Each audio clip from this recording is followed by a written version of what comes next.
Episode 19, ladies and gentlemen. Welcome to Highly Opinionated. I'm your co-host, Josh. Best co-host in the game, Tim. What's up, Tim? Hey, what's good with you? Everything good, my brother?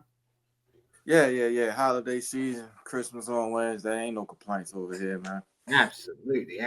We will be the first. Hopefully, we're not the first, but we want to be the first to wish you and everybody a Merry Christmas and a Happy Holidays from all of us. Here at Highly Opinionated, we wish you guys a Happy Holidays. The best producer in the game, Ross. What's up, my brother? How you doing? What's good, Josh? How you feeling? I'm good, man. I can't complain. Take it one day at a time. Like Tim said, holiday season, man. Getting ready for Santa to come down the chimney. Yeah, it's coming up soon. Absolutely. We want to thank everybody for watching last week's show. Thank you guys for tuning in to this week's show. Again, we aim to please be the best sports show, be the best content of sports that you guys watch. We appreciate the good comments, the bad comments. We love them all. Can't wait to have the people that's commenting. Can't wait to have you on the show. We haven't had you already. We love you guys. We appreciate you guys. So thank you very much. Ross, let them know where they can follow us on our socials. Yes, sir. You know, follow us on Instagram at highly opinionated __ and follow us on X at highly_SS. And of course, y'all already on the YouTube page, so go ahead and subscribe, like, leave a comment, share. We will talk back. We will comment back. Absolutely. We love the interactions with you guys, the people. So we'll go back and forth with you. And again, like I said before, we'd love to have you on. If you haven't came on already, the more the merrier. It's a safe space to talk about sports. With that being said, you ready to get it popping, Tim? Yes, sir. Let's get it. Let's get it. So let's start off with the first ever 12-team college football recap. The first game of the 12-team college football playoff was number 8 Indiana, and number 5 Notre Dame. Notre Dame won 27-17. The game was really never that close. Notre Dame basically had full control. At a certain point in time, they were up 20-3 throughout the game. So Indiana scored 14 points in the fourth quarter, made it respectable. But Notre Dame, the better team, won. Congratulations to the Notre Dame Fighting Irish. They move on. They go to the Sugar Bowl, and they play Georgia. That matchup is January 1st at 8:45. Yeah, man. I ain't gonna lie, man. All these bowl games suck this week, man. I just gonna throw that out there for the people, man. 12 teams ain't that. They need to cut it back down. To this whole weekend was trash for football, college football wise. But Notre Dame honestly did what I expected, man. It was more physical than Indiana. Indiana really ain't have a shot to me going in, and it looked like that. They scored a lot of points late. They scored out 17 points like the final 4 minutes of the game. So like you said, the game wasn't close. But yeah, they got to switch this whole form, man. I think they got to switch where they play the games at too, because I'm not making an excuse for the cold, but like I think it should be like I said, it's how it should be in college basketball, where it's reseeded and then you play at a certain place. Like, you know what I'm saying? They should have played that at Lucas Oil Stadium. You know what I'm saying? I'd rather see Indiana playing in the cold weather, man. Some teams just ain't cold weather. That's just how it is. Like you see it with the Dolphins in professional football. We try and get the best versions of these games anyway. Don't give them a whole nother excuse. It's 23 degrees and you know what I'm saying? I still think they would have got beat, but at least we could have seen them put up a better fight, in my opinion. Shout out to Notre Dame and Coach Freeman. Good win. Can't wait to see what y'all do next week. I mean, in January. Yeah, next week. You're right. Next Wednesday, January 1st of the year. Yeah, I picked Notre Dame to win the game. I think I got all 4 of these picks right. I mean, it's kind of bon appetit. I disagree with you on the let's do a neutral site. Home field shouldn't matter. You should have a home game if you're the higher seed. I don't have a problem with that. My only issue, and I've been saying this for the past month and a half, certain teams that made this tournament, you guys talk about deserving. I'm not really into deserving. I'm about the best. You can't tell me the team that's deserving is always the best. It doesn't always make sense, and that's not 1 and 1 equals 2. So for me, I mean, looking at Indiana's schedule, you know, they should have been ready for Indiana. I mean, they should have been ready for Notre Dame. I mean, they played a tough schedule. They played FIU, Western Illinois at UCLA, Charlotte. Ooh, the immortal Charlotte 49ers. Maryland at Northwestern, Nebraska, Washington at Michigan State, Michigan at Ohio State. By the way, they lost that game 38-15. Then they played Purdue. They beat the hell out of them 66-0. So they should have been prepared for Notre Dame. I mean, the people that put them in the playoffs, I mean, you know that they got one loss. They should have been prepared. Bro, listen. Again, for me, Indiana had a nice year. I don't want to take nothing away from them, but I just didn't think they were their perfect matchup, like you said. And I agree. Now I agree with you about reseeding. They would have matched up better with Arizona State and Boise State. Not Notre Dame. Like they don't match up well with Notre Dame. Notre Dame can just maul them. And that's what they did. They mauled them on the offensive and defensive line. So congratulations to Notre Dame. Tim, Notre Dame, they might get to that semifinal because they played Georgia without, Georgia got the backup quarterback Gunnar Stockton. So they might be able to beat them. Very possible. Might be possible. So next game we're going to go over Saturday. First game on Saturday was the SMU Mustangs and the Penn State Nittany Lions. And like my co-host said, none of these games are interesting. Penn State beat SMU 38-10. Congratulations to the Penn State Nittany Lions. They move on. They play, I'm getting them now. Penn State plays Boise State on New Year's Eve, December 31st in the Fiesta Bowl. That game is at 7:30. Penn State is favored by 11 points in that game. Congratulations to Penn State. They beat SMU.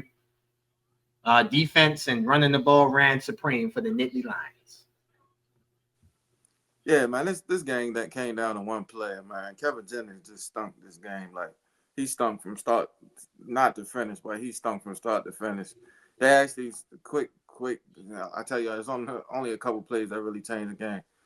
They get a 3-and-out on Penn State, start good. Kevin Jennings, 4th and 2. For some reason, he rolls out. It was a run-pass option. Could have got 2 yards easily. He throws a bomb, and then after that, I think his vision went out, and then he just started throwing picks to Penn State. Like, he just bad decisions, bad.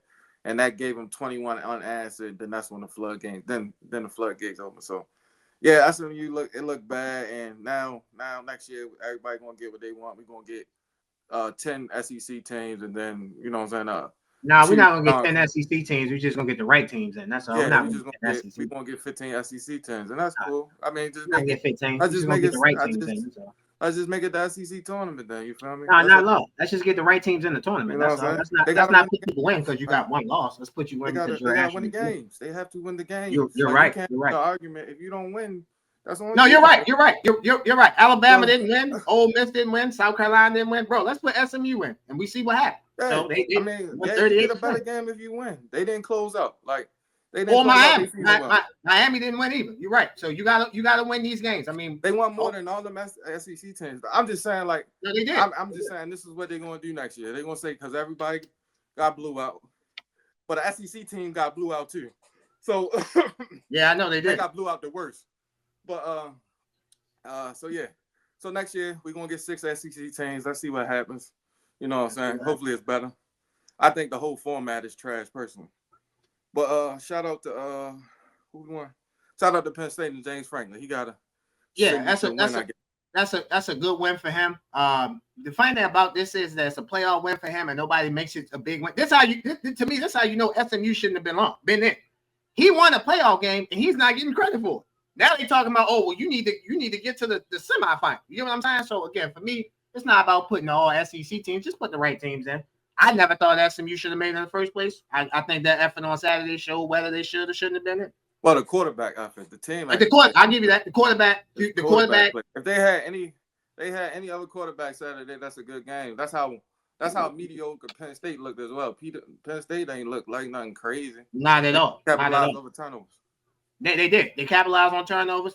And more important, let me say this: they capitalized on turnovers. They capitalized on a team not playing in their climate. Because SMU. Yeah, that's another thing. Like, no excuses. Like, yo, that was like it like.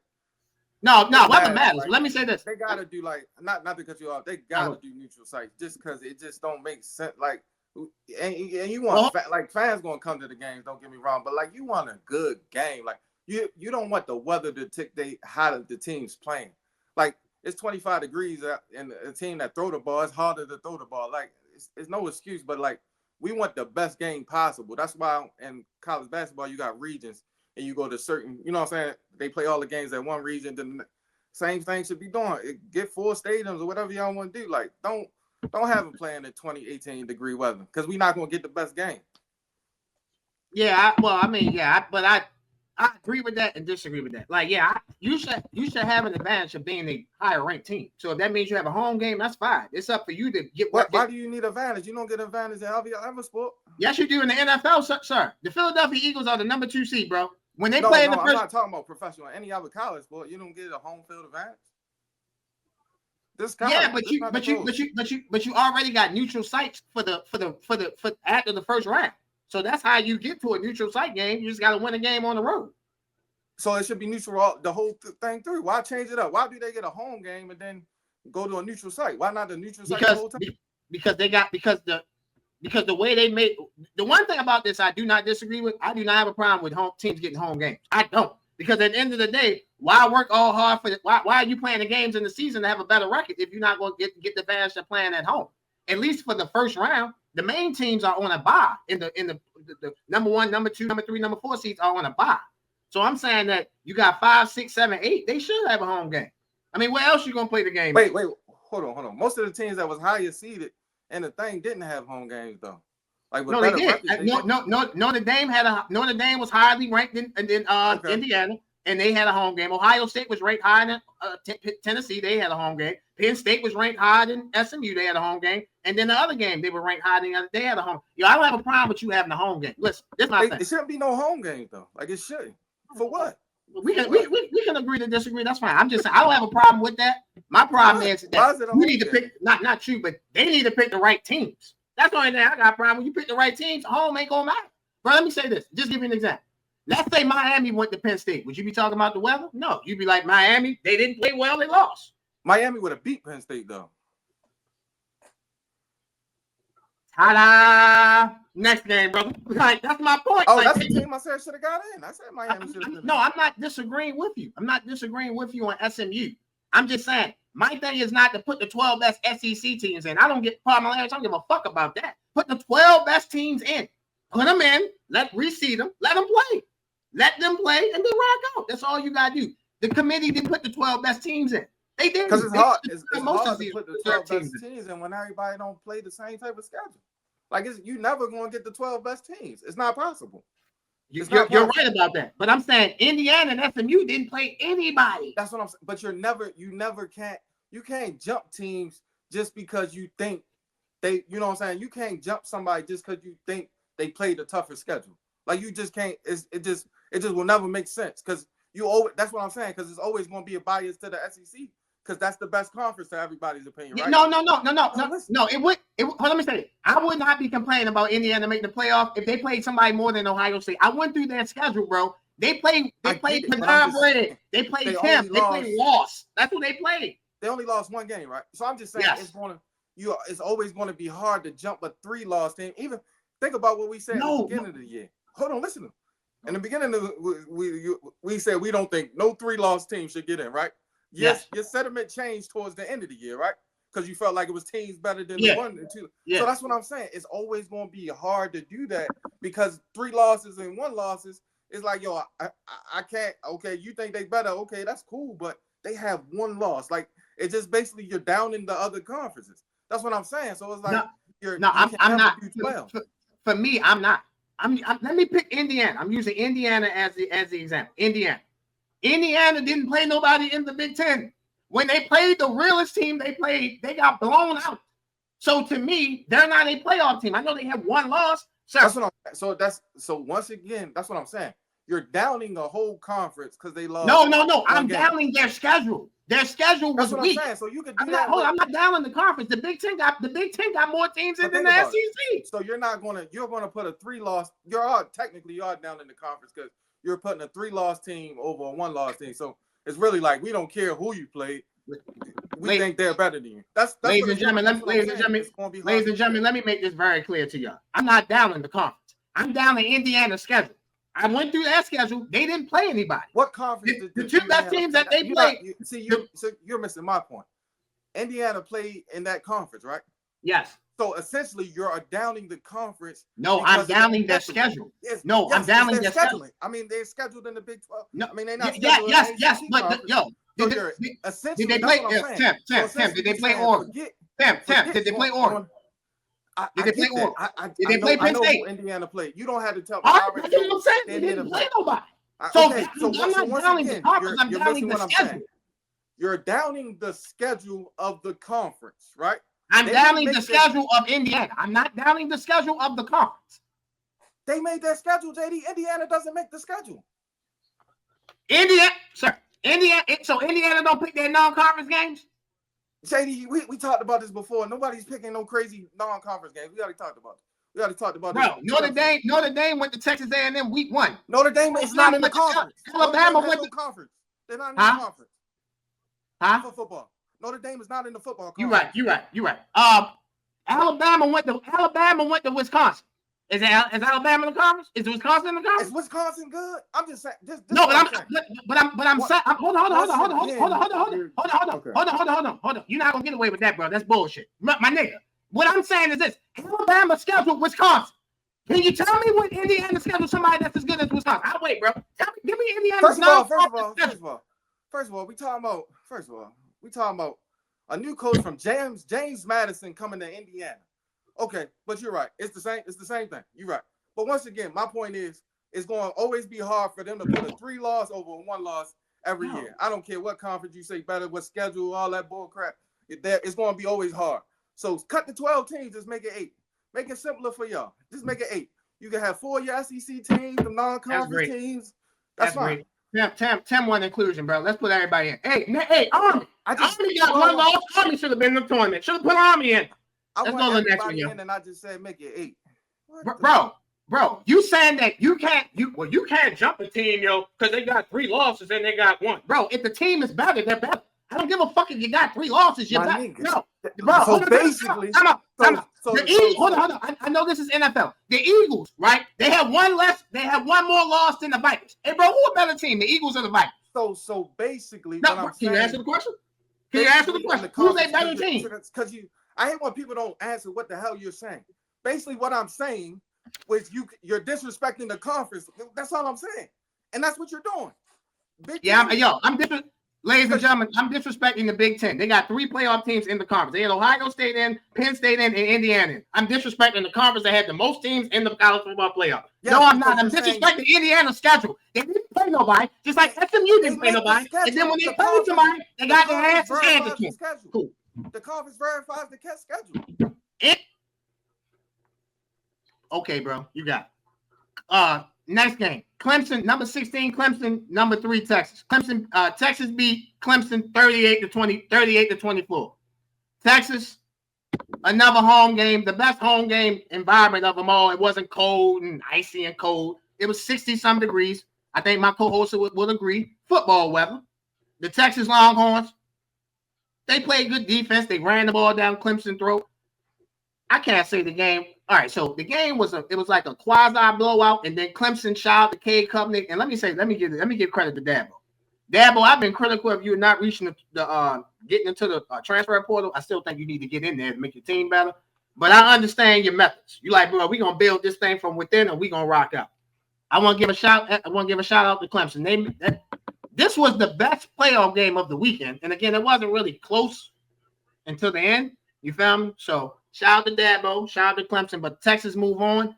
They play Arizona State in the Peach Bowl, which is on January 1st, New Year's Day at 1 o'clock. Yeah, Texas came to play. Clemson looked like they was going to be able to play with them from early. But one of the calls I ain't like, 4th and goal, Dabo Sweeney tried to run up the middle, which ain't make sense. That makes sense against the Texas defensive line that was cooking them all day. Yeah, that ain't really make sense to me. So, I mean, shout out to Texas. They look better than I thought they would, and good win for them. Hey, yo, I owe Texas an apology. Last week I said, I don't know why they favored by 11 and some points, bro. They ain't scored 20 points in 3 weeks. They scored 38 on Saturday, so they made sure they scored more than 20 last week. For sure. Congratulations to Texans. Shout out to Steve Sarkisian. And again, I've been critical of Dabo. Shout out to you, Dabo, man. You found a way. You're getting this thing together. I still think you need to hit that transfer portal. Give me about 3 or 4 guys, bro. Can you imagine Dabo getting a good corner from another school, a good defensive tackle, a wide receiver, something like that? Now he'd be off to the races. So Dabo, you ain't got to build your team up like that, but bro, just hit the transfer portal once or twice, and I'm trying to tell you, you could be back to being dominant in that ACC. I'm pretty sure he did just recently get somebody from the portal because it was news. I can't remember what position it was. Who is that young man that he signed from the transfer portal? I'll look it up. We got to look that up. Yeah. Hey, I ain't gonna lie. I might have to send that guy something, a highly opinionated teacher. I ain't never think Dabo was ever going to hit the transfer portal. Oh my God! Congratulations. I know they lost. Dabo hit the transfer portal, so Clemson is coming back because he's tired of losing. The last game, my co-host said it best. Ohio State and Tennessee. Ohio State destroyed Tennessee 42-17. Ohio State came out fast. Kyle McCord. I'm sorry. Will Howard. I'm talking about Syracuse. Will Howard, 24-29, 311 yards, 2 touchdowns, 1 pick. Henderson, 10 rushes, 80 yards, 2 touchdowns. Jenkins, the running back, the transfer from Ole Miss, 10 rushes, 34 yards, 2 touchdowns. Ohio State was they've been sitting on that loss from Michigan for 3 weeks. They were ready. They were fired up. And not surprised they beat Tennessee. Yeah, man, this is one of them SEC powerhouses. 42-17. Yeah. Didn't you like Tennessee? Sure did. No, I'm not talking about to win the game. I'm talking about to beat the be a dog with this SEC stuff, man. Oh, they fooled you. Okay. They played physical football, all this other crap. It looked pretty mediocre to an Ohio State team that they haven't really beat anybody themselves but Penn State. But like I said, it's gonna be hard to jump because a lot of these teams don't beat nobody. So that's my whole point. Like a lot of these teams don't play nobody, they don't beat nobody. So that was my whole argument. All right, can I say this? Get back to that. Like, look at their schedule. They only beat Penn State. Okay, you're right. Okay, all right, let's do it like this. Let's be fair. Why did Tennessee make the playoff? Because they beat Alabama, right? They got more. I mean, so I think the SEC thing, like, I'm not knocking, like, so, like, the top 4 or 5 teams, they're really good. So they got a couple more impressive wins. I can't think. Yeah, but I'm saying their best win is Alabama, right? Is it? Did they beat? I would say yeah. Off the top of my head, I think so. Yeah. Okay, their best win. Ohio State's best win is against Penn State, right? You would say that, right? All right. Yeah. Okay. And this is why I don't like college football, because now we start talking about losses, right? Okay, hear me out. The reason why Ohio State got the ranking that they did is because they beat Penn State, but they had the best loss. They lost to Oregon by 1 point. And you put 30 seconds left back on the clock, they probably win the game. So, like, that's why I'm saying, like, for me, and you're right. I don't want to make it seem like you're not right. You're right as far as we're never going to get the 12 best teams because the scheduling is not right. That's why at some point in time, man, you'll come up with an idea that'd be like, okay, they should do this and do that. Fine, we'll come up with that. But for me, I'm just saying, if you haven't, bro, this is just me. If I'm going to say you're a playoff team, bro, your best win got to be better than a 7-5 Michigan team. That's just me. Now, again, you're right. Like, Alabama shouldn't overjump a 1-loss team. They shouldn't, because 1 loss is less than 3. And I'll give you that. That's my only. I'm not arguing. And I'll give you that. I'll give you that. You're right on that. But I'm saying my only argument. I will never debate who they beat. That ain't me. You know what I'm saying? I got. I'm just saying it's hard. You know what I'm saying? It's just gonna be hard. It's hard versus 1. It's like, all right, what we in this comp? Why don't we all join the SEC at that point? If that's what we putting in, that's what I'm saying. I'm not saying that's possible. I'm just saying, like, if we just gonna say that's the hardest conference, they can get the most losses because they got the most. Think about it. They got the most wiggle win at that point. Because if they lose three games, they still can get in. We lose 2 in our conference. Oh no, it ain't y'all. No, y'all ain't getting in. So I'll give you that. Why not join the SEC? You know what I'm saying? Like, why not? Or these. Listen, all these super mega conferences destroyed college football. For example, the reason why it was only three SEC teams making because they cannibalized each other. Each other. Whereas though, let's go back to the Pac-12. If you put Oregon and them in the Pac-12, Colorado might make the playoffs. Yeah. Colorado might be the second best team in the Pac-12 if they originally were that. So for me, like I said, man, you're right. But I just never watching. You're not gonna get the 12. I'm not saying those are the 12 best teams. I agree. They not the 12 best teams. They're not the 12 best. That's what we're gonna get. Because you're right. You're right. You know, we'll get 4 Big Ten teams, 6 SEC teams, 1 ACC team, and then 1 Big 12 team. Yeah, that's what we're gonna get. So no, you're right. Ohio, congratulations to Ohio State. Oh, definitely. Congratulations. That was my fault, not to cut you off. No, congratulations to Ohio State. Yeah. Big win for Ryan Day. He needed that. Congratulations to Notre Dame. Big win for Marcus Freeman. Congratulations to James Franklin. Big win for Penn State. Congratulations to Steve Sarkisian. Big win for Texas. All those guys are moving to the quarterfinals. Rose Bowl, Sugar Bowl, Peach Bowl, Fiesta Bowl. Ladies and gentlemen, you're watching a highly spirited edition of Highly Opinionated. We'll be right back. Ladies and gentlemen, this episode of Highly Opinionated is sponsored by Wolves of War. In some of the episodes, you can see my co-host and Ross wearing a brand called Wolves of War. Wolves of War is our first sponsor, ladies and gentlemen, and we are so thankful to have those guys sponsoring Highly Opinionated. Thank you very much. The actual meaning of Wolves of War is that it represents having a strong path behind you through the battles of life. With the right people behind you, you can get through anything. You guys see the link for Wolves of War? Make sure you guys click on the link, shop, great apparels, t-shirts, sweatsuits, whatever you want, they have. Once again, Wolves of War. Make sure you guys go shop. Welcome back to Highly Opinionated. So, Tim, the non-college football playoff games, bowl games, I should say, for this week. Georgia Tech on Friday, 3:30. We have Georgia Tech versus Vanderbilt. Very interesting game. On Saturday, we have number 18 Iowa State versus number 13 Miami in the Pop-Tarts Bowl. And then Saturday night, can't get no better than this. You got Coach Prime and this Colorado Buffaloes. They play BYU in the, let me get the name of the bowl game right, in the Alamo Bowl. So which out of all 3 of these games that I mentioned, BYU, Colorado, Iowa State, Miami, and Georgia Tech and Vanderbilt, which game are you looking forward to the most? The most probably would be the Colorado game. Okay. I want to see how Shador, Travis close their trap in college. Just want to see how that ends. That should be a good game as well. BYU actually pretty good team as well. So should be. I wish they played in the regular season, you know what I'm saying? But this should definitely be a good ending for both teams. But I definitely want to see what Colorado, they last look with Shador and Travis Hunter on the team. Yeah, I think everybody's going to pick that, so I'll be a little different from you. That game is super duper important. We get to see the Heisman winner, Travis Hunter, get to see Shador, Shiloh, Travis, and Dion all on the same field for the last time. BYU and Colorado in the Big 12, so it's kind of weird that a bowl matchup is a conference matchup that didn't happen. That's kind of weird too with the new age of college football. I'm going to pick the game I'm going to pick is Georgia Tech and Vanderbilt. I love what I saw from Georgia Tech.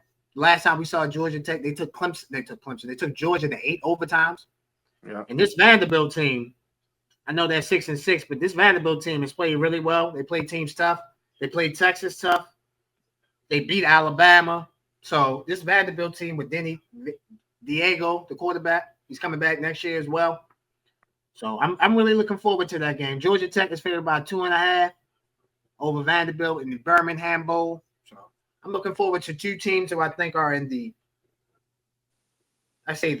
middle or maybe bottom of their conference. I say Georgia Tech's in the middle of their conference. Vanderbilt is known to be at the bottom of their conference, but they're trying to get up into the middle of the pack or the upper echelon. So this win right here could help you for next season, give you springboard momentum and get you ready for next season of college football.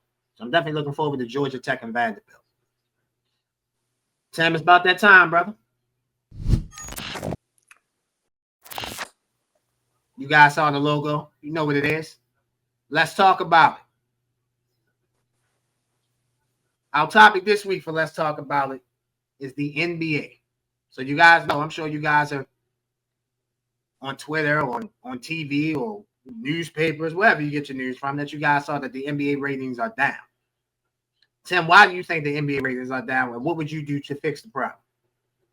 So for the first part, man, I think the ratings down just because it's more analytical basketball than actual basketball, man. So like we're relying on numbers and all that, which is, I think you could do that and play basketball the right way. You know what I'm saying? I don't know if any of y'all seen the movie Moneyball. Y'all ever seen the movie Moneyball about the Oakland A's and how they tried to, you know what I'm saying, use money, get cheaper players to do certain things as the big name players, but eventually it turned out they never reached the goals because you're gonna need them good players. You know what I'm saying? Same thing here. Like analytics is a tool, but it shouldn't just be the only tool you're using. So like I think that's the NBA's biggest problem. Like, you know what I'm saying? They teach you not to shoot mid-range shots, even though you shoot better from mid-range than three-pointer. You know what I'm saying? It's just certain things they just need to bring back to the game. So fixing it wise, man, I just think, like I said, man, analytics just can't be your only tool. Like you gotta, you know what I'm saying, watch like what made teams successful early 90s, 2000s, early 90s. You know what I'm saying? Do a mixture of things. Like you just don't have to stick to one thing so that you can have a better product. Because like this is just one example. What's the name? Charlotte played somebody the other day, and it was 73 threes shot in the game. But they only made like 15. It was something. The number was crazy. The number was so bad. It was like, yo, who would actually spend money to pay to go see that? Like, I'm not coming to see a 3-point contest. You know what I'm saying? Like, I want to see basketball. So like, I think that's one of the main things. Like, we could talk about like something load management. Like, we gotta fix that. Either shorten the season or do something with load management. Because like you know what I'm saying? Like, me personally, they should start the season Wednesday. That's when basketball should start to me. I start their season Wednesday. That's one of the reasons why I think the ratings are low, right? Because you're starting the season. When you not to be playing, obviously our audience ain't dumb, but when you say Wednesday, just specifically, oh yeah, my fault. They should start at Christmas Day, right? Oh. So I think you start at Christmas Day, right? So you're gonna get viewership just because it's Christmas Day, but you're not colliding with football, right? So football is in the nitty gritty of their season right now. So that's part of the reason you're battling with them with views because they're in the meat, and we know y'all basketball don't really get good to the end of the year anyway. So why would people watch now? You know what I'm saying? Why am I watching game 1 through what? Let's say they play about 30 games now or something like that. Why am I watching those games when I know y'all not even? You know what I'm saying? People ain't even playing yet. Start it now so that way, you know what I'm saying, you can start building up momentum because football, the game's getting less and less each week. Football go to February. So by February, you know what I'm saying, you 25, 30 games in. Now you springboard, you know what I'm saying? Whereas though you starting too early to me, whereas though like we not interested till halfway in it. And I don't know half the players that's playing on these teams now no more anyway. So it's like, hey, you give us more time.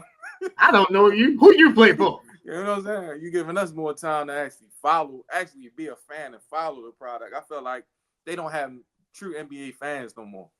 I just feel like they got like scoreboard, you know what I'm saying? Scoreboard watches. So you got fans of players, not fans. Yeah, like you don't have fans of teams no more. Like, cause it's like, I don't really, you know what I'm saying? So that's what I would do.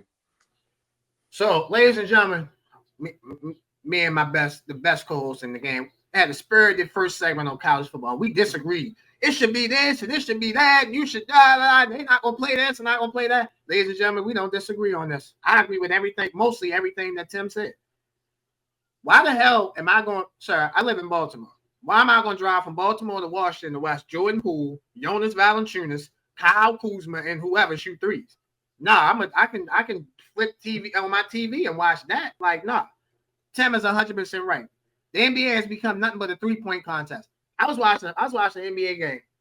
I see a 3-on-1 fast break. These dudes shooting threes instead of dunking the ball, laying the ball up. Like, what are you doing? Like, why? There's only one person in the NBA that should be shooting, not one, but there's one person who I know should be shooting about 10 to 15 threes a game. Ladies and gentlemen, he wears number 30. He plays for the Golden State Warriors. He is the best shooter to ever touch a basketball. I don't mean no disrespect to Kevin Durant, Kawhi Leonard, who I love, LeBron James, Joel Embiid, Nikola Jokic, whoever you want to say. Victor Wembanyama, who the world knows how I feel about him. I think the United States will not win a gold medal in 2028 because of Victor Wembanyama. Mainly in part of Victor Wembanyama, and in part because Kevin Durant, LeBron James, Steph Curry. Let me do it in a different way. Steph Curry, Kevin Durant, LeBron James. Let me do it in a different way. LeBron James, Kevin Durant, Steph Curry. Whoever name one to me first, I don't want to disrupt their fan base. They will not be playing for Team USA. The best player in the Olympics to me will be Wemby. This man Wemby shot 14 threes in a game. Why? What the hell are you doing? Like, why? I know you can shoot, bro, but why are you doing this? The best shooter ever doesn't shoot 14 threes in the game. Why are you doing it? We don't want to see a three-point shooting contest. That's the first thing. The second thing, rivalries. It's not the same. I grew up in the 90s, late 90s. So obviously you got Knicks, Heat, Pat Riley, Jeff Van Gundy fighting. Jeff Van Gundy called the best, in my opinion, the best player ever. He called Michael Jordan a con man. He called him that. We don't have rivalries no more. The biggest rivalry in the NBA was Steph Curry and LeBron. At least the media wanted to make that out to be, right? Guess what they're doing now? They're trying to make Steph and LeBron play together. You can't. You gotta have some type of. You had Magic and Bird. You had Shaq. You had Shaq and Elijah Wan. You had Kobe and Tracy McGrady. Kobe and Allen Iverson. You had Chris Webber. You had Kevin Garnett and Tim Duncan. You had LeBron James and Carmelo Anthony. Like, you had different LeBron James, Kevin Durant. You had different rivalries going on. We don't have that in the NBA. Everybody's too buddy, too friendly, too nice, too cool. And the last thing, the problem with the NBA, and it's the problem with media in general. Media, you guys have your favorites. I just mentioned 3 guys: Steph Curry, LeBron James, Kevin Durant. You guys talk about them. Tim, who has the best record in the NBA right now? You don't know. Exactly. And I'm not killing you for that. Yeah. If you watch TV, you would think it's the Warriors. You would think it's the Suns. You would think it's the bum-ass Lakers. It's not. The Cavaliers, they 25-6. You know ball, bro, so you got it. That's why, bro.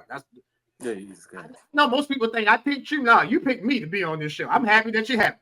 So, bro, like, at the end of the day, like, why is the media being disingenuous? Why are you talking about the 8th, the 9th, and the 10th seed in the West? Because they got your favorite players? No, let's talk about the best teams. Let's talk about OKC. Let's talk about the Boston Celtics. Let's talk about the Cleveland Cavaliers. Let's talk about the Orlando Magic, even though they decimated with injuries. Let's talk about them. Why the hell are we talking about the Clippers, the Lakers, the Warriors? Because it's going to get you clicks. Nah, bro, let's talk about the best. Let's upgrade the best. Let's uplift the best, right? We don't need to lie to people. We don't need to lie to the NBA fans or the viewers, man. And that's the problem with the NBA. Now, how would I fix it? We going back to the old All-Star game, East versus West. And if y'all ain't playing, I'm gonna take some money from you. That's the number one way to get in these players' pockets. The NBA players got to make so much money that I'm gonna get your attention by taking some of your money away. It's no reason why they had to change the format of the All-Star game. I remember when I was a kid, I wanted to watch that was the only time I could see. Dang. I mean, Dwayne Wade, Kevin Garnett, Rondo, Ray Allen, LeBron, all on the same team. They playing against Kobe, Melo, Dirk, Timmy, Tony Parker, except Chris Paul, etc. Whoever you want to name. Right. Now it's like, all right, bro, Tim, just go ahead, bro. Tim, me and you played pickup basketball a couple months ago against each other. We play harder in there than they do in the All-Star game. That's crazy. Ladies and gentlemen, my co-host is the best. I shot a shot. You know what he said? Oh, that shit ain't going in. Get that shit out of here, JD. Get that shit out of here. So he played harder in a pickup game at a middle school than these dudes play in front of millions of people. It's insanity, man. Y'all better than this. Come on, man. What happened to competition? What happened to being the going at each other? Come on, man. Come on. Ladies and gentlemen, you're watching Highly Opinionated. We'll be right back.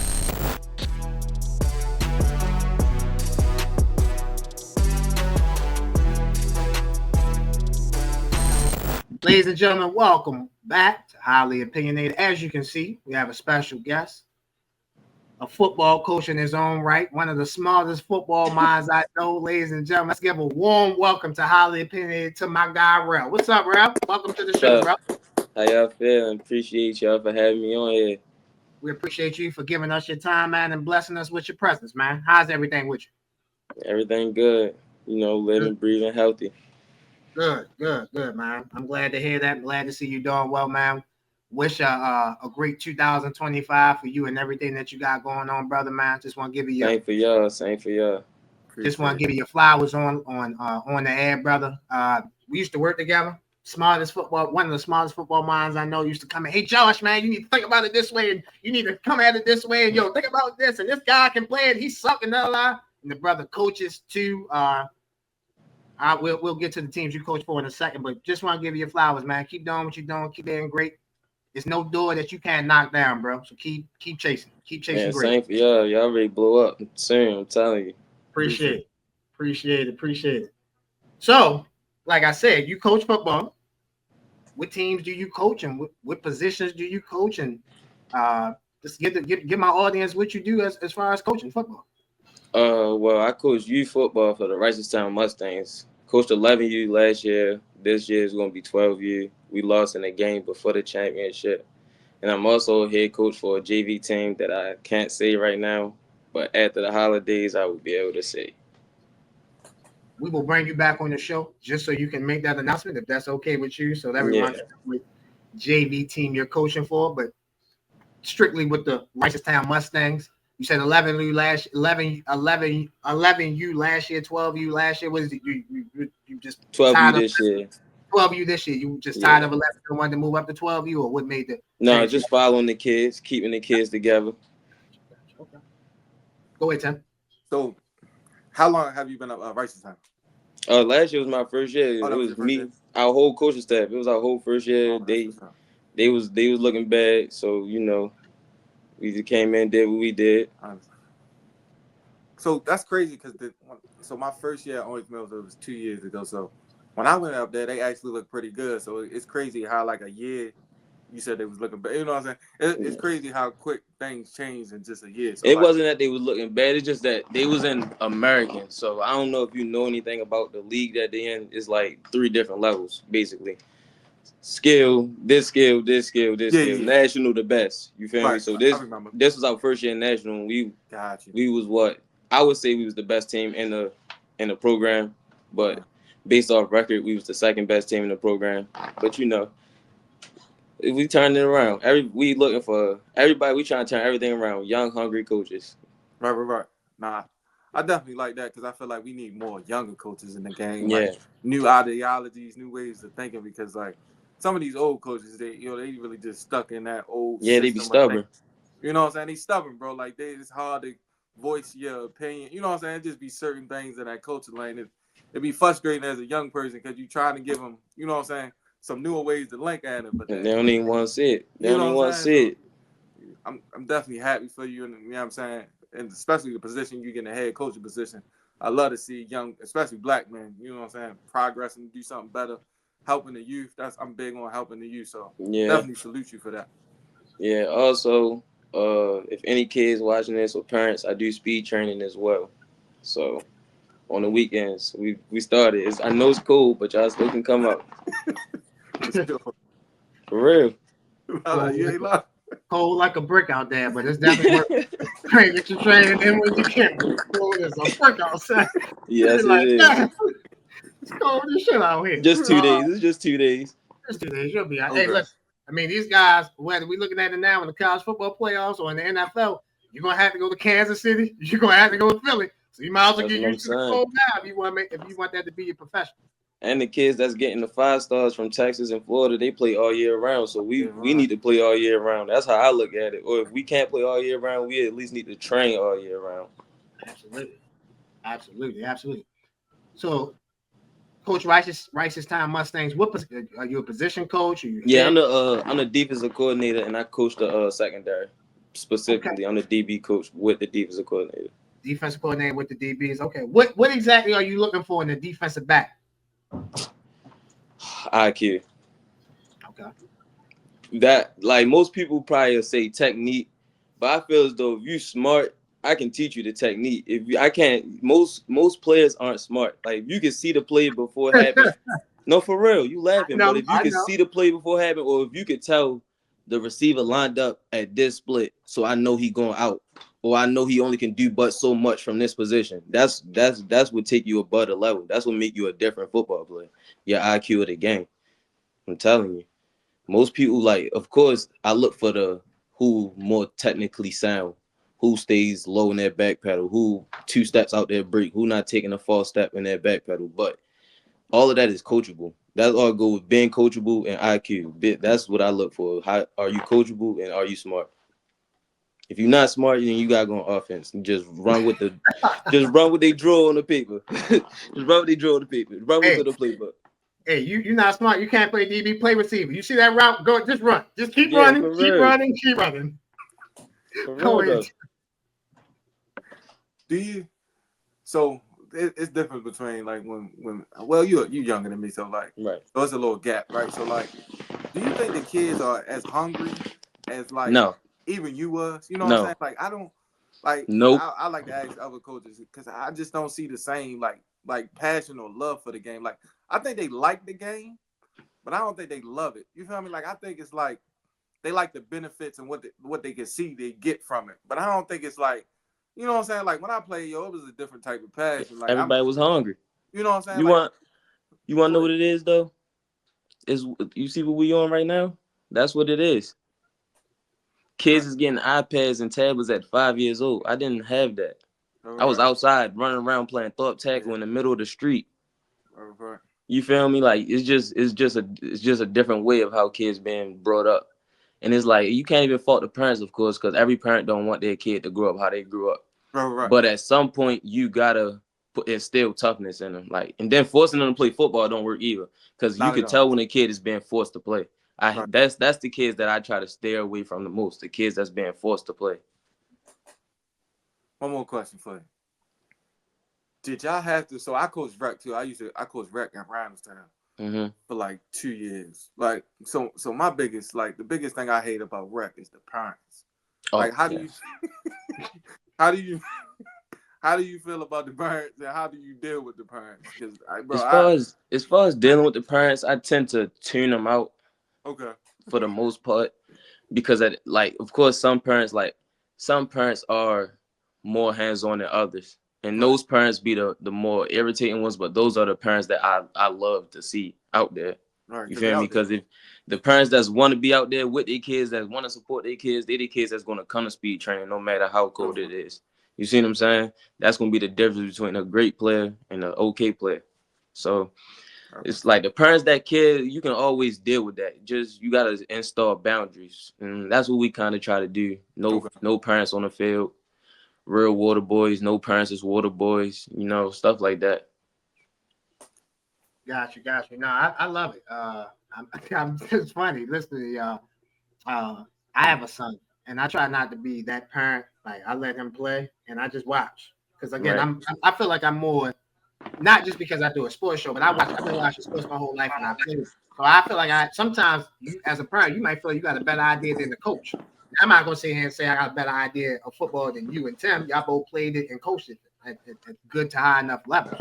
So I try not to be that parent. Just listening to y'all, it's definitely funny because I know some parents say, my baby should be getting more time. It's always those parents. And then you got the parents that don't accept reality. Like they top tier worst parents. Like, and don't get me wrong, we understand it's youth football. You laughing like it's youth football. It's for development and all that. But we still not trying to leave. You feel me? If your kid not one of those players, then he not gonna play as much as the other players. Yeah. Like that's just what it is. So my son played football, and he played football this past season, just ended.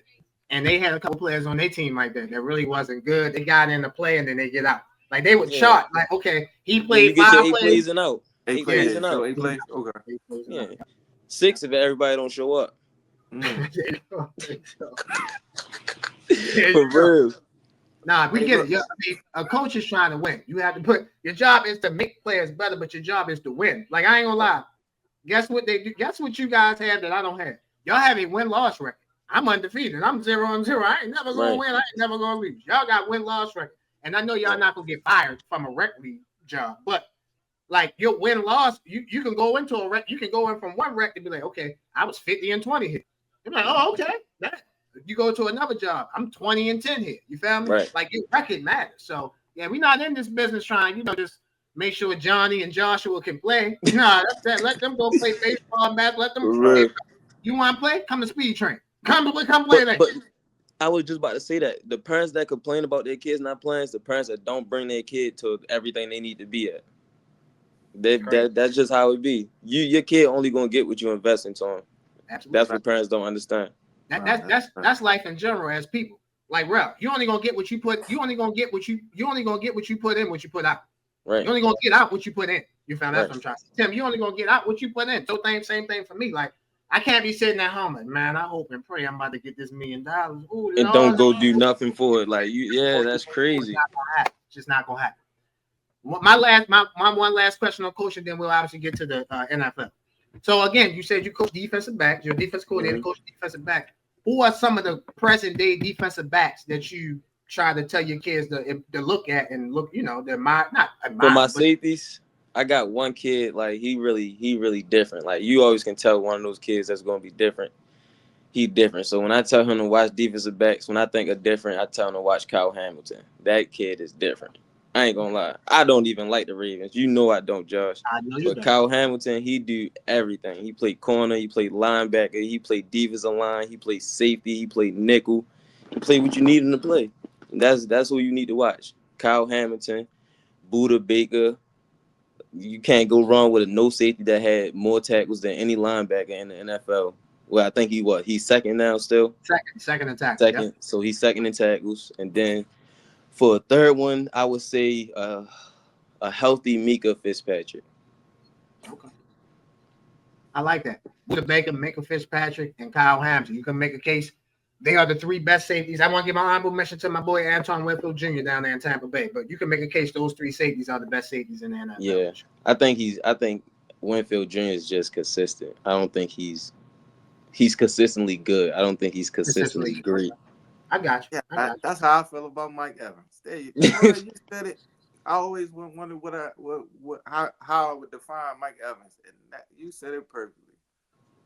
Consistently good. Yeah, he's consistently good. I don't know if Mike consistently good. Mike been putting up 1,000 yards with anybody. Yeah.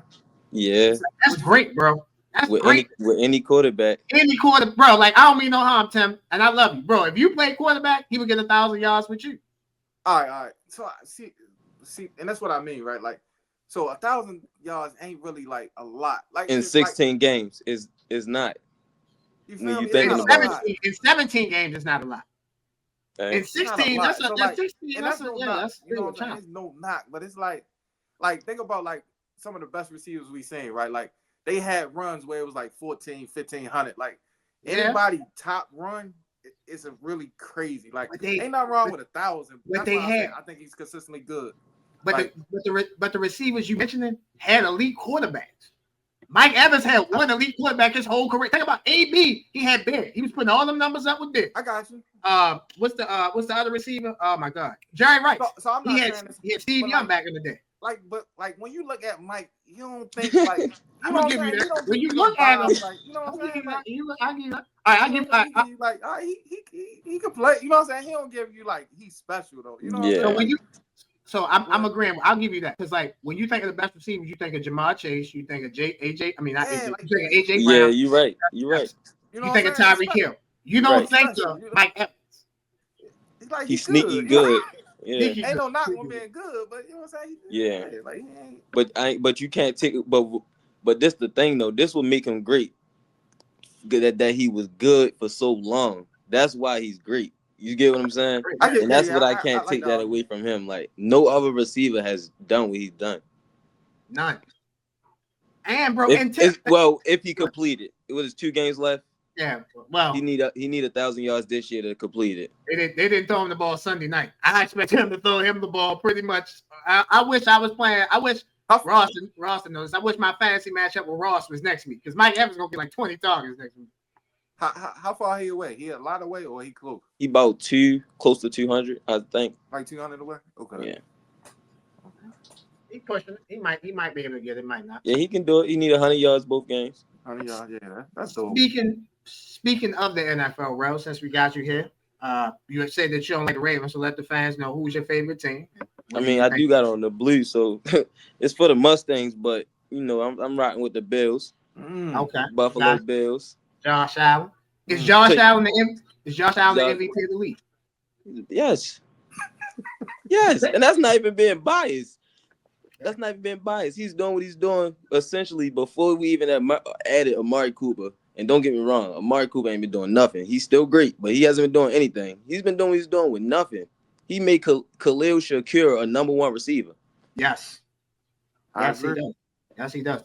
Dalton Connect, Dawson Knox, they're not #1 tight ends. No #1 receiver. I do think I will say I think James Cook is underrated. I don't think he's Derrick Henry or Saquon Barkley or Saquon Barkley, Derrick Henry. James Cook reminds me of Alvin Kamara.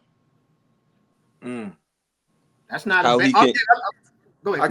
Not as far as how he moved, but as far as how he plays, as far as the receiving aspect and the rushing. Like he quit, but he don't never like he running full speed, but he always outrunning people. I definitely see that. What do you think your Bills will do this year? Obviously, they're #2 in the AFC right now. How far do you think they can go? Right now, #7 is Bo Nix. We beat them, of course. We beat them in Buffalo. And then after that, we will be playing the winner of, if I'm not mistaken, it's the Ravens in Pittsburgh that will play each other first round. If I'm not mistaken, I might be wrong, but that's what I think I looked at the other day. That because Baltimore is 6, right? No, the Ravens are 5. 6. Oh, Ravens are 5. So who's 6? The Chargers. All right, we will play the winners of 6 and 3, which is Chargers and the Steelers. Chargers and the Steelers. We beat them. You get what I'm saying? So it's all about beating Mahomes and Arrowhead. That's how I look at it. I got you. Well, in that second round game, not saying who you think would be an easier matchup, but the Chargers would be the better matchup. The Chargers. The Chargers would be easier because their defense is the lesser defense between the two. Okay. And the crazy to say, I definitely you gotta agree because you've been telling me, you've been saying it belt the ass. So I just wanted to hear the thing because I think so. So this is the crazy thing though. So you asked me who the better quarterback between Herbert and Russ though. We go. Yeah, Herbert. so but when you put it like that, right, with our defense struggling, our defense is struggling. Right, you feel me? I'd rather play Russell, but the thing is, we have to score. Right. I get. So and we only and if you've been honest, we barely scored against the Patriots defense. We were struggling to score. We scored against the Lions defense, which was hurt. Whole defense was hurt. Right. So it's like when we play good defense, we struggle to score. So I'd rather play the worst defense so we could put up numbers and hope and pray that we make a stop. I got you. Please, I pray my man's Christian Benford catch an interception. You feel me? So Randallstown's finest. Y'all know Christian Benford, right? Coached by Coach Sean, the head coach of Western Tech High School. Okay. Yeah. Okay. We all I can say is yeah. So all I can say is yeah. So you said the season comes down to beating Mahomes. Obviously, if they get to the Super Bowl, you think they could obviously win the Super Bowl if they get there. Yeah, no NFC team can beat us in the Super Bowl.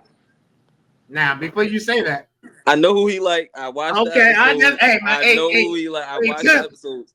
Listen, Tim, the floor is yours, bro. You got it. No NFC team can. Listen. And let me tell you why.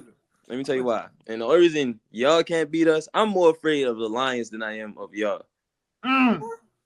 That's just, I'm being honest. Go ahead. I'm being honest. Jalen Hurts is inconsistent. I'd rather face an inconsistent quarterback than a more explosive offense. So so he inconsistent based off this year or like? Yes, just this year. Just this year alone. But don't you think so I've been arguing with people don't you think they designed it more for him to run this year? Like they really took the keys because Saquon the dominant, right?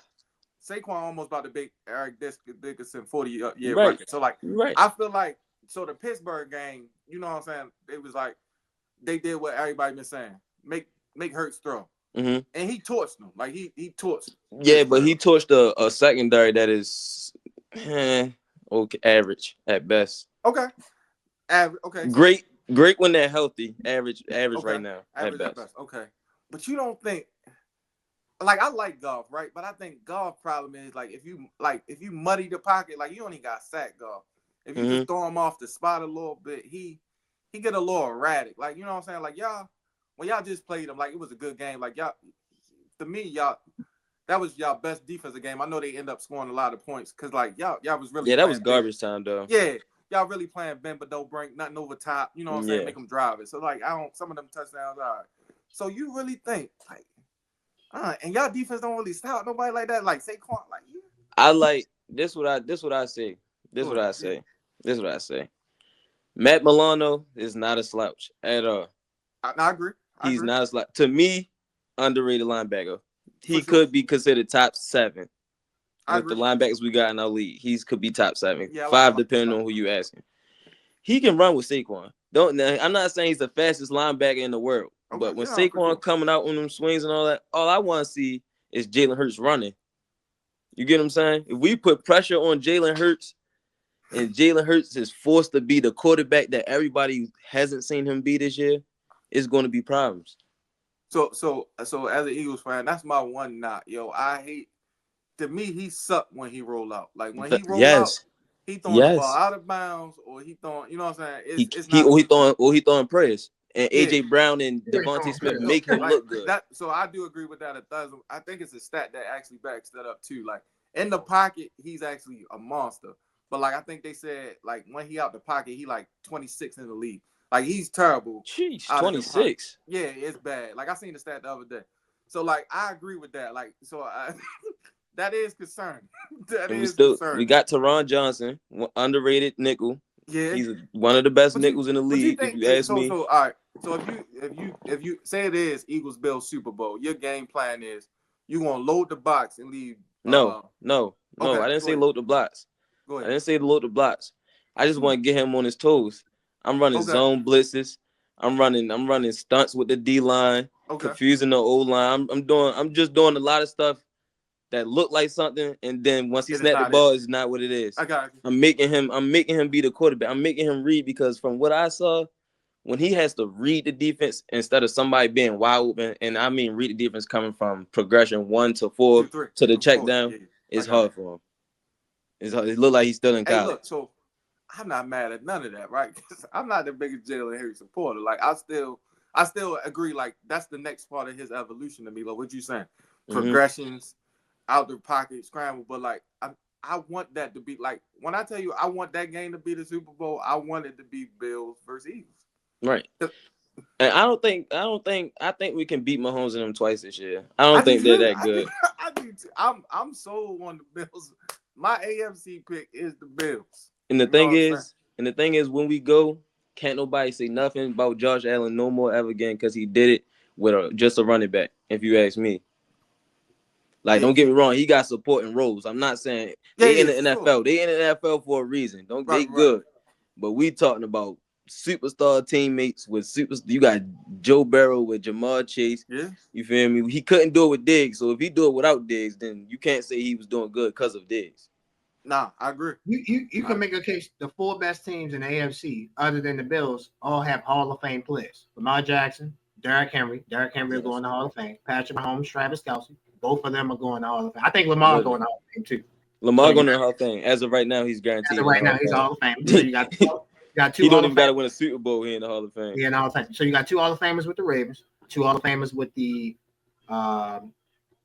Chiefs, and then you got 2 Hall of Famers. Then you got, in my opinion, 2 Hall of Famers with the Bengals, even though they're not in. Jamar Chase. And then you still got Russell Wilson. He's a Hall of Famer on the Steelers. And Russell Wilson's a Hall of Famer with the Steelers. So the Bills are the only one that really, like, they don't have another. And to me, and I know George Pickens is not a Hall of Fame receiver. He's better than any receiver that the Bills got. Don't do that to us. I'm not a George Pickens fan. I'm sorry to tell you. I'm George Pickens' number 1 hater. Why? He doesn't run routes. Boy, I watch football, bro. He don't run routes. We might be related, right? Bro. Because not to cut you off. I like George Pickens, right? But I agree with that 100%. He really a go ball, throw it up 50-50. Yeah, that's what he is. He need to go holler at PJ, But let me say, route guard, somebody but need let to me get in say this, contact Rell. with him. Let me say this, Rell. That's the same thing with DK Metcalf. He runs. Yeah, No. DK Metcalf runs 2 routes. He runs it in. He'll run 3 routes. He runs it in. He'll run it out, or he'll run deep. That's what he runs. That's what George Pickens runs. He'll run it in. No. George Pickens will get to an in. He will get to an out. He doesn't run the route. You ever watch George Pickens routes?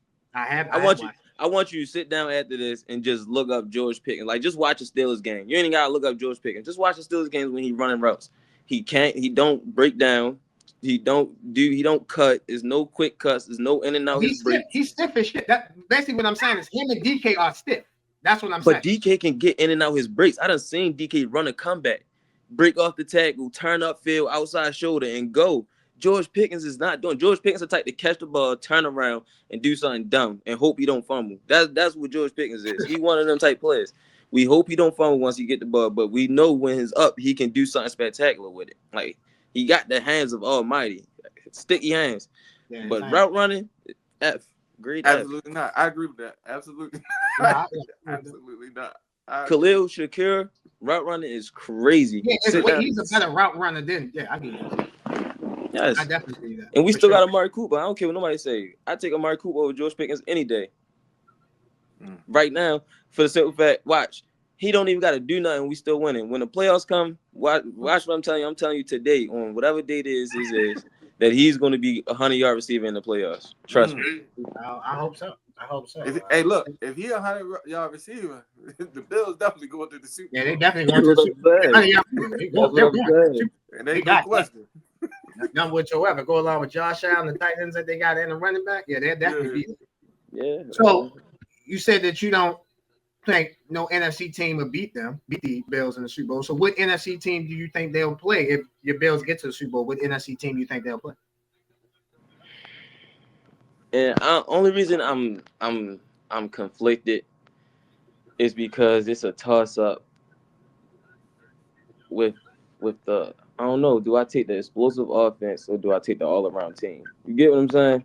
Like, it's only 2 teams I see going with the Lions and the Eagles, but it's like, who do you take? And the only reason I say I would take the Eagles is because I feel like Dan Campbell is going to play himself out of position once again in the game. He's going to go for it on 4th down when he shouldn't. He's probably supposed to tie the game up, go to overtime, and go for it. They don't get it. He just typical Dan Campbell stuff. Don't get me wrong. When it works, it works. When it doesn't, you an asshole for it. So, you know. Gotcha. Go ahead, Tom. No. That's all I had. Like, I just wanted to see why. Like, a lot of stuff you said I agree with. Like I like route runners personally. So I definitely see your take on George Pickens. Yeah, I think, like I said, I think it's Bills. Y'all hear it from me. Bills, Eagles, Super Bowl. That's what I got. Bills, Eagles. That's gonna be a great one. This is gonna be one of the highest scoring Super Bowls. Our defense sucks, so we gonna have to score. But it's like we suck, but we play good enough to stay in the game. That's what always makes me mad. Like, as watching the game, even yesterday, we was down by 2 touchdowns, got 2 stops, offense scored both times. Now we back in the game, but we can't play like that the whole game. Irritation. Nah, you ain't wrong. So if Josh Allen wins the MVP, which I think he should be the front runner, he wins the Super Bowl. Where would you rank him at as far as quarterbacks in the NFL? Current quarterbacks in the NFL. Is he 1? Is he 2? Is he 3? Where would you rank him at? Natural quarterback. See, guys, when you ask me, you know, I don't care about ranks when we talking about best players. I want your ranking. I don't care about what somebody. I want your. Where would you rank if he wins the Super Bowl and he wins the MVP? Where would you rank him at? See, that's what I'm saying. The MVP and the Super Bowl still don't hold no weight. Okay, it don't matter. I gotta go Joe Burrow number 1, regardless of how I feel. To me, Joe Burrow's the best quarterback in the NFL. I don't care what nobody say. Joe Burrow's the best quarterback in the NFL. 2, I would go Allen. Okay. 3, and they gonna hate me for this. They gonna hate me for this, but I'm gonna go Herbert Mahomes 5. I'm gonna go Herbert Mahomes 5, and they gonna hate me for this. They gonna hate me for this. Yo, that's my cousin. That's my cousin. It's no way. They gonna hate me for this. They gonna hate me for it. Yo, I know I'm not crazy now. They gonna hate me. Justin Herbert. So Justin Herbert, the third best quarterback in the NFL. No, the fourth. The fourth. I'm sorry, the fourth. Okay, I'm saying you had who was the top? You had Burrow, Allen. Who was number 3? I thought you had Herbert. I thought you had Herbert at number 3. I thought you had Burrow, Allen. Burrow, Allen. Yeah, Herbert, Mahomes, LJ. Okay. I ain't crazy. Oh man. And the only reason and hear me out, they gonna hate this. Everybody Mahomes fans and all this. Listen, Mahomes is a system player. He's a system player. He's a system player. Hey, and when I say system player, I'm talking about system player. Andy Reid, any quarterback he get does good in his offense. Right. You see what I'm saying? Donovan McNabb, Michael Vick, Alex Smith. The floor is yours. So every quarterback. But don't get me wrong. He does crazy things. He's a good football player. Like he does magical stuff. And Joe Burrow does magical stuff. He just threw a pass in midair. Yeah, threw a pass. I thought he was on the ground. I thought he was on the ground, but I did too. Threw a pass in midair. But you see what I'm saying? So all of them do their own great stuff in ways. And if I'm being honest, I wouldn't even put LJ at 5. So you put at 5? I'm Lamar is down on to me. Okay, so who would you put at 5? Realistically? Yeah, realistic. Yeah, your top. Okay, it's just okay. Do me this. Give me your top 5 quarterback. Your top 5. Not what I'm going Jared Goff. Okay. Yo. And the only reason go ahead, Tim. My bad. Nah, yo. Hey, JD, man, you my guy. I resign. This brother can have my chair because he sounds just like me. Like I never met somebody. Hey, Rell. So that means you know football, then, Tim. Hey, Rell. Nah, that's not what that means. Hey, Rell, listen. You're only coming on once every year, so we see you 2024. 25. Go ahead. No. All joking aside, Rell. You know, you and Tim, y'all know what y'all talking about. Go ahead. I'm gonna put that out there. Go ahead. That looked like the list I told y'all. Y'all was looking at me crazy. Like, and the only reason I say that is because Lamar is. They gonna say pass perfect QBR rating, perfect this, perfect that. He only does that against the bum NFL teams. For example, the Giants. You get what I'm saying? He don't do that against all the good. When he can't do nothing. He look like he can't move the ball down the field when they play a good defense. I'm going with Jared Goff because Jared Goff went from system to system and has been consistently winning. First year with the Lions, they went what? They was what? 1 in 16 that year. Yeah. He came in. They lost because I remember they lost because they went for 2 and could have went into overtime. Then that's how they got bumped out the playoffs, or that's how they got bumped out of playoff contention. Yeah. And then the year after that, they made the playoffs. Right. Yeah. And then this year, you see what's going on. Yeah, number 1 seed in the conference. Yep. And he done did this before he had J-Mo, before he had Laporta. You get what I'm saying? Before he had the defense he had. Exactly. Because he had already, and Jared Goff should get credit. Out of all the bridge quarterbacks, when I say bridge quarterbacks, I'm talking about quarterbacks that have multiple destinations. I like Baker Mayfield. Tim like Sam Darnold. Geno Smith. You can make a case the best one, and it ain't even close, is Jared Goff. Jared Goff should have never got the Rams should have never got rid of Jared Goff. Jared Goff ran into the greatest defense in my mind, the greatest defensive coordinator ever, in Bill Belichick. Bill Belichick made Tom Brady look bad when he came back to New England. So that's fine. There's no shade in that. He looked good with the Rams, and then he went to a bad Detroit team, and this is where I give him and Baker Mayfield the kind of like thing. Detroit sucked before he got there. Cleveland sucked before Baker got there. They are not the all-in reasons why Cleveland and Detroit were winning. But what has Cleveland done since Baker left? What did Detroit? Now I know the Rams won the Super Bowl, fine, but the Rams only won that Super Bowl because they got a better quarterback. You get what I'm saying? So Jared Goff took the team to a Super Bowl, and it wasn't like he was a bum and why they lost. So, question. Based off what you just said, you think Matthew Stafford is better than Jared Goff? Right now, yeah. I would rather have Matthew Stafford on my team than Jared Goff because I think I've seen Matthew Stafford take me and win me a championship. So Matthew Stafford won that championship, or Yeah. did the Rams defense win that championship? Okay, let me say it like this: the LA Rams won the championship. Aaron Donald was the number one reason. The number two reason was Matthew Stafford. That was the number two reason, because bro, he had to drive them down the field for them to get the lead. Remember? Now Aaron Donald stopped Joe Burrow and sacked them and got stopped. That's fine. Let me say this. Let's go back to that defensive line, because that defensive line, my team, Tampa Bay, played them in the second round. Hey, bro, I just want to tell you some names on that defensive line. You ever heard of Von Miller? Hall of Fame. You ever heard of Aaron Donald? Hall of Fame. You ever heard of Leonard Floyd? Nigga, Leonard Floyd was their third best pass rusher. That defensive line was something vicious. That's why I just asked you who won that Super Bowl, because the defense was vicious. I'm not taking nothing away from them, but bro, they don't win the Super Bowl without Stafford. And the Lions don't make the playoffs with Stafford. Well, yeah, you're right. But to me, the Lions are ran differently now than when they had Matthew Stafford. They ran better now than when they had Matthew Stafford. They wasn't hitting on draft picks like how they are now. They hit on Brian Branch, they hit on Jahmyr Gibbs, they hit on offensive linemen, they hit on the Panay Sewell offensive linemen. Yes. So yes, they weren't. They were when Matthew Stafford was there. Different coaching. I give you that. I still take Jared Goff though. No. Yo, I'm not going to debate you strongly on that, because you're not wrong in it. I'll put it like that. Just for my preference, I like guys that have done it, and I just seen Matthew. It's like prime example, the Rams. We said this early in the show, Tim. In the later in the show. I said this later in the show. The Bengals are the AFC team that I don't want to play. I do not want to make. If I'm an AFC team, your Bills, the Chiefs, the Raiders. I don't want to see the Bengals in the playoffs. In the NFC, the team I don't want to play in the playoffs is the Rams. They got a good coach. They got a good quarterback. They got everything you need to win. They just got young defense.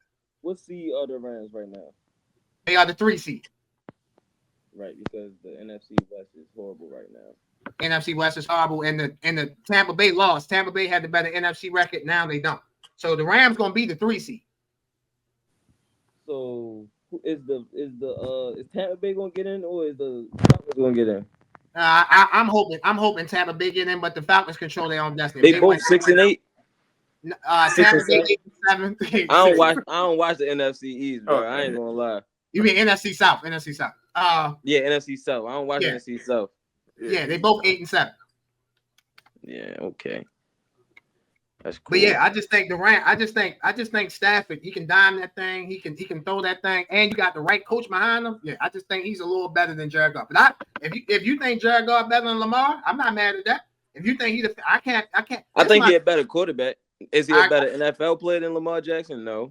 But at quarterback playing position, you can make that case. Let me say this: when you get past the top 5 this year, it's really all subjective. It's really all subjective in who you like, what you think, etc. So yeah. Go ahead, Tim. I don't want to argue. No, that's man. I'm good, man. This brother, like I said, man. Whenever you want me to retire or you need somebody to fill in for me, I got my man Rell. You know what I'm saying? This man Tim trying to get away from me. I don't know why. I don't want him to retire. I want him to keep his job. But Rell, listen. It might be a new job. It might be a new job opening for you tomorrow. Check Indeed. I'll see you the link if I put it on Indeed. Nah, Tim ain't going away. That's my guy. I love him. Me and Tim just think the same. That's all. When I did my quarterback list, I don't know if you seen that episode. They was looking at me like I was crazy. So that was okay. Time out. Let me say this. This is the reason why I was looking at him crazy. He had Jalen Hurts ranked ahead of Lamar Jackson. It was one spot. I mean, you could go Lamar. I'm not mad at you.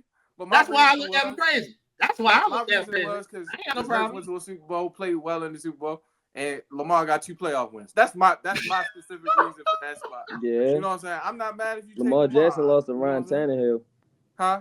Lamar Jackson lost to Ryan Tannehill in the playoffs. You know what I'm saying? So, like, come on, Rell. Like, they act like I was crazy. But they act like we forgot about that.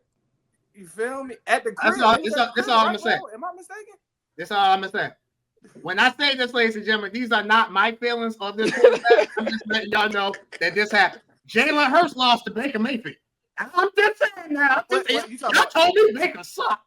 You talking about last year? Did that happen last year? Yeah. All right. I'm not. There's no excuses, yo. I'm an Eagles fan, and I told you we was trash from that last. He said, "I told you he was trash." From that whole second half, like when we was winning games, bro, because like you a football guy, you said you like, yeah, we winning, but it ain't like convincing wins. Last year when we played y'all, like y'all started off hot, you know what I'm saying? Like then we turned it up, like we ain't really look good. We was 10-1, but we wasn't 10-1 good. Right. You know what I'm saying? We couldn't like tackle nobody last year. You know what I'm saying? Like, so I was a realist. Like I'm a realist majority of the time. You know what I'm saying? So like I wasn't shocked. I thought y'all was gonna beat us. I didn't think it was gonna be that bad, but it got ugly. They couldn't tackle nobody last year. You know what I'm saying? Like it was bad. They was bad last year. So like that's what I'm saying. So like that. I'm glad you said what you said, brother. Like I said, we're gonna clip you up a lot because you know what I'm saying. You got some points today, man. Hey, Rell. Tim just gonna put you on repeat. Yo, just going. Hey, they gonna be. Your boy. They gonna be mad. Them Ravens fans gonna be mad at us. Be mad, yo. Hey, but listen. But like, if you think about what we be saying, yo, it's logical though. Like, take your feelings out of it. Logically, think about what we're saying. I had a Ravens fan attack me last week because I said Josh Allen was the MVP. Y'all Ravens fans. That's Tim right there, and that's Rell right there. Y'all come. I think that's the number one reason why I don't like the Ravens. Like, it's because of the fan base. Like, and I'm from here. Like, that's really Joe Flacco number 2, but number 1 is the fan base. And that's what I've been telling them. But they act like all fan bases act like them. I'm like, no, we don't.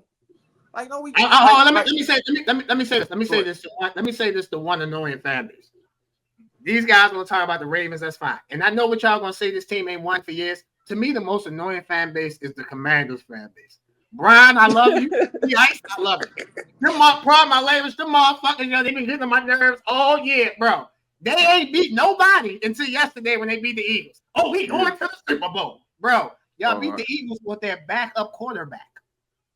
Like I'm sorry, the Commanders. I know they haven't been good, and I get it, but bro, I wish they would go back and being bad because, like, their fans are annoying as hell.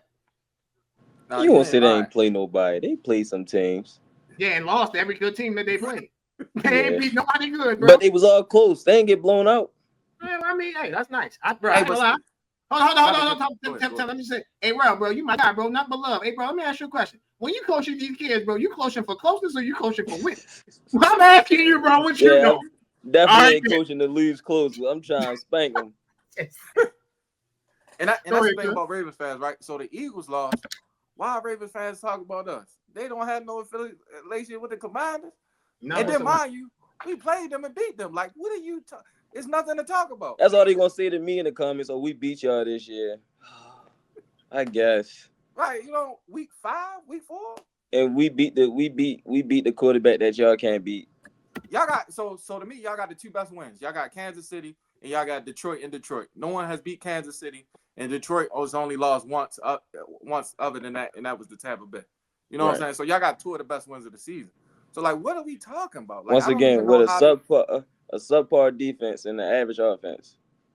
So what are we talking about? Like, what are we talking about? Absolutely, bro. Your Bills, I agree with Tim. I think they have the best 2 wins on the season. They beat Kansas City at home, and then they beat Detroit on the road. Again, I know Detroit is, they was on their 15th man. We get that. But still, that's a big win at Detroit because that game was an offensive going back and forth type of game.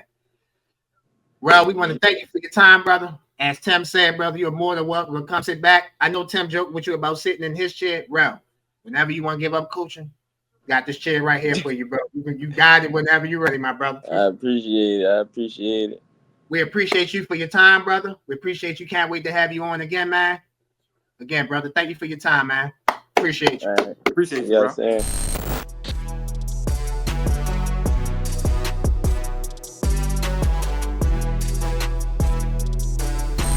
Welcome back, ladies and gentlemen, at Highly Opinionated. Week 16 of the NFL season. 10 recap time. Let's go over the games we picked and we'll give our observations and then preview Week 17, as always, on Highly Opinionated. Let's start with the Broncos and the Chargers. The Chargers won 34-27. In a very good, entertaining Thursday night football game. The Broncos started out fast. They literally could have ran the ball down the Chargers' throat. I don't know why they stopped running the ball, but they did. Bo Nix, 29-40, 2 touchdowns, 0 interceptions. He was sacked twice. Justin Herbert, my guy, 23-31, 284 yards, 2 touchdowns, and 1 interception. Big win for the Chargers. The Chargers are now in 6th place in the AFC. They hold the tiebreaker over the Broncos. The Chargers are 9-6. The Broncos are 9-6. Again, they hold the tiebreaker over the Broncos by beating them twice. Congratulations to the LA Chargers on making the play. Well, they haven't made the playoffs yet, but I think they will make the playoffs, and they'll be a wild card team. Yeah, man. Like you said, man, this game was interesting because the Broncos was doing whatever they wanted early. And for some reason, like you said, they stopped running the ball, and it was like, we're going to show you that Bo Nix can throw it. And that essentially messed them up also right before half. We only seen this play once ever before this. I mean, we didn't see it while we was living, but the drop kick that got the 3 points before half, that was huge for them to get points because Herbert threw what I thought was a bad interception when they was about to score. Like it was the right read, but the throw was just a little too late, which gave the Broncos the ball, and then the Broncos so they got the drop kick, gave the 3, and then after that the Chargers stepped up a bit, took over the game. So shout out to the Chargers, man. And like you said, they should be in the playoffs, but that run defense still is concerning, man. Very concerning. The Broncos literally the first half they literally ran the ball down the Chargers' throat. The Chargers did not stop the run. Like you said, that drop kick, Dicker the kicker, he definitely he earned his money. That was a great decision by Jim Harbaugh too to decide to do that. He called timeout. If you remember, he called timeout right before the right before that happened. It was an untimed down. They had the chance to do that. Congratulations to the Chargers. Like I said, 9-5 in the 9-6. I'm sorry, 9-6. 9-6 in the playoff.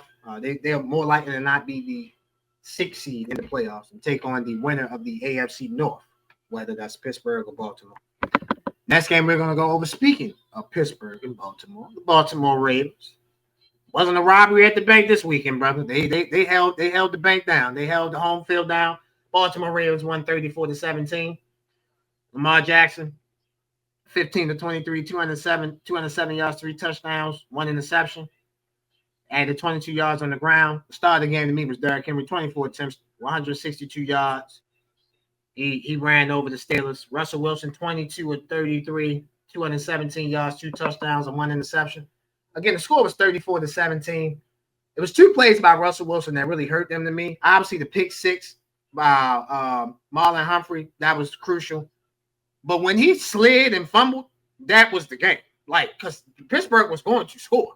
They were literally going to score in that drive. He slid at like the 5-yard, like 6-7 yard line, so they were going to score at worst a field goal. At that point in time, that's when I knew the game was over. And the Ravens just took full advantage of that. I love how the Ravens used motion to get their running game going. They were motion, whether it's receivers. The Ravens got tight ends and fullbacks. So fullbacks, tight ends, receivers, etc. Motion them and then run Derrick Henry. I love what they did with that. The Baltimore Ravens and the Pittsburgh Steelers are both now 10-5. Pittsburgh is still in first place in the division because of a better AFC record, better division record, better AFC record. Congratulations on the Baltimore Ravens on winning that game against the Pittsburgh Steelers, 34-17. Yeah, man. I remember I picked the Ravens and I wasn't confident. And they showed me why I wasn't confident because, like, the Steelers, like, it just was them turnovers kill you like that. Like Russ a vet, man. That fumble. I actually stopped watching the game after the fumble because I knew what was going. Like I stopped watching. I was like, yeah, this game over. So like Derrick Henry do what he did. Like I keep telling y'all, Derrick Henry really the most important player on the Ravens because if you get him going, like the offense gonna flourish if you get him going. If you don't get him going, it's harder for Lamar to like execute certain things because it just he needs something back there to give him life. Like he like one of them guys, like, you know what I'm saying? Like, not I ain't gonna say him because if I say a 6-man, y'all gonna think I'm crazy. But like he one of them guys that got like see something get going so he can get going. Cause he really ain't like he played like he played a cool game, like it wasn't nothing off the feet. But another reason why I picked him is because like they was 1-8 against him. You feel me? You eventually gonna beat. You know what I'm saying? You eventually gonna beat him. So that's why I picked him. Like it wasn't. I don't think they much better than the Steelers. I actually think both of them teams is pretty Like I don't see neither one of them doing much in the playoffs. But good win for the Ravens. Yeah, good win for them. Lamar Jackson, to me, again, it's not about the MVP. It's not about the numbers you put up. You're gonna have to prove it in the playoffs. That's what everybody will hold it against you. So until he does that, he'll have that on his record and resume. I have to deal with that until he gets to the Super Bowl and eventually win a Super Bowl if he can do that. So Ravens and the Steelers tie for first place again. The Steelers on the tiebreaker right now because of better division record. But when we get to week 17, Steelers play the Chiefs at home, the Ravens go to the Texans. So tough games for both teams in week 17. Last game that we're going to go over is the Kansas City Chiefs and the Houston Texans. Kansas City won 27-19. The Tank Dell, Houston wide receiver, dislocated kneecap. He's out for the season. Kansas City, man, they just keep finding ways to win. Patrick Mahomes was 28-41, 260 yards, 1 touchdown, no picks. Kareem Hunt, 55 yards and a touchdown pass. Their lead receiver was Xavier Worthy, 7 catches, 65 yards. C.J. Stroud, 23-39, 244 yards, 2 touchdowns, 2 picks. They really couldn't get Joe Mixon going. And again, like I said, they lost Tank Dell for the season with a messed up kneecap. So they lost their second and third best receiver in Stephon Diggs with a torn ACL and Tank Dell with a messed up kneecap. Look, I'm not trying to add insult to injury. Y'all know how I felt about the Texans. I never feared them when they had all of them. So I damn sure don't fear them now when they're missing people. I think the Texans will be one and done in the playoffs. One and done. I don't care if they play Steelers, Bengals, whoever. One and done. I think this game was won and lost when the Texans got to stop on 4th down. They got the ball at the 50. They got no yards and punted the ball back. That's when they lost the game. They could have took complete momentum, complete control over the game. They did nothing with the football, punted it right back. That's when they lost the game. Shout out to Kansas City. Everybody will have to go through Kansas City in the AFC to win it. Only team I can see possibly beating them is the Bills or Ravens. So we'll see what happens. Shout out to Kansas City. Yeah, I shout out to Kansas City. When the show first started, we gave out bold predictions or something to that nature. And I said that the Chiefs would not make the AFC Championship game. Whoever they play in the divisional round, do me good, baby. Do me good. But the Chiefs looking like they are who they are. Look, we keep trying to find flaws. They not this, they not that. They keep winning. And it's kind of I'm kind of familiar with this because y'all used to do this to Tom Brady and the Patriots. Well, they not good. They ain't got this. They ain't got that. They just find a way to win. So I got to give credit to what credit's due. The Chiefs find a way to win. Congratulations to them. They are 14-1. Magic number to clinch the AFC is down to 1. They win their next game on Wednesday at Pittsburgh. They will be the number 1 seed in the AFC. Week 16 observations, takeaways, however you want to call them, brother. As always, the best co-host in the game. You start us off, Tim. Man, first, man, I'm going to have to shout out them Panthers, man. I'm glad to see they not tanking. And I'm glad to see not CJ Stroud, my bad. Bryce Young bounce back from that, sitting for a couple weeks. I'm glad to see them look like they elevate. His play has been elevated since that benching, and they've been playing. They've been in every game since that. So, first, shout out to Panthers. Second, man, I had the thing with the quarterbacks cooking, man. So, y'all remember Chris Brown's song, Run It? Running backs was running this week. They was running this week, man. So, my first candidate, I'm going Jonathan Taylor. Bounced back from that fumble last week. My man had 29 carries, 218 yards, and 3 touchdowns. Boy went crazy. Second, I'm going to go Derrick Henry. He had 24 carries for 162 yards. Dominated the Steelers. Great defense. The last one was Saquon Barkley. He had 29 carries for 150 yards and 2 touchdowns. Saquon might get that record. And if Saquon get that record, we might get a running back for MVP if he can get the record. But shout out to those 3 running backs. Honorable mention Chuba Hubbard. He had a crazy game as well. My next one, man. Hey, man. I told y'all. But now I told y'all what was going to happen, right? So now I'm going to tell you what the Vikings better do. The Vikings better sign Sam Darnold to a contract. Like, he's only 27. Him and the OC got good. You know what I'm saying? It's a good pair. You know, there's most of the good quarterbacks and good coaches. They got good pairing together, good chemistry together. Y'all better sign this boy. You cannot. I'm telling y'all, Minnesota. I'm telling y'all now. I'm gonna send it to y'all GM personally. I'm gonna send him this clip. If y'all do not sign Sam Darnold, y'all gonna lose that locker room. Minnesota will never be good for. I'm telling you, they won't be good for a while. Like I'm telling. Don't look at me, Minnesota. Look me in my eyes, Minnesota. Look me. I'm sign that boy to a contract. Yo, he's only 27. Like, you know what I'm saying? Like, yeah, it's a no-brainer. I know y'all got McCarthy, but he's on a rookie deal coming off an injury. He was more of a project pick anyway. He wasn't like no right away starter anyway. So let's be real. We don't even know how good he was at Michigan. He's doing a lot of handing and off. So like, please, look at me, Minnesota. Look in my eyes. Sign that boy back, man. I'm just telling you. I'm just telling you. You know what I'm saying? What people say when they give you advice? I'm just telling you what I would do. I'm just telling you what I would do. I'm just telling you what I would do. You ain't gotta do what I would do, but this is what I would do. You don't gotta do it. I'm just telling you what I would do. You know?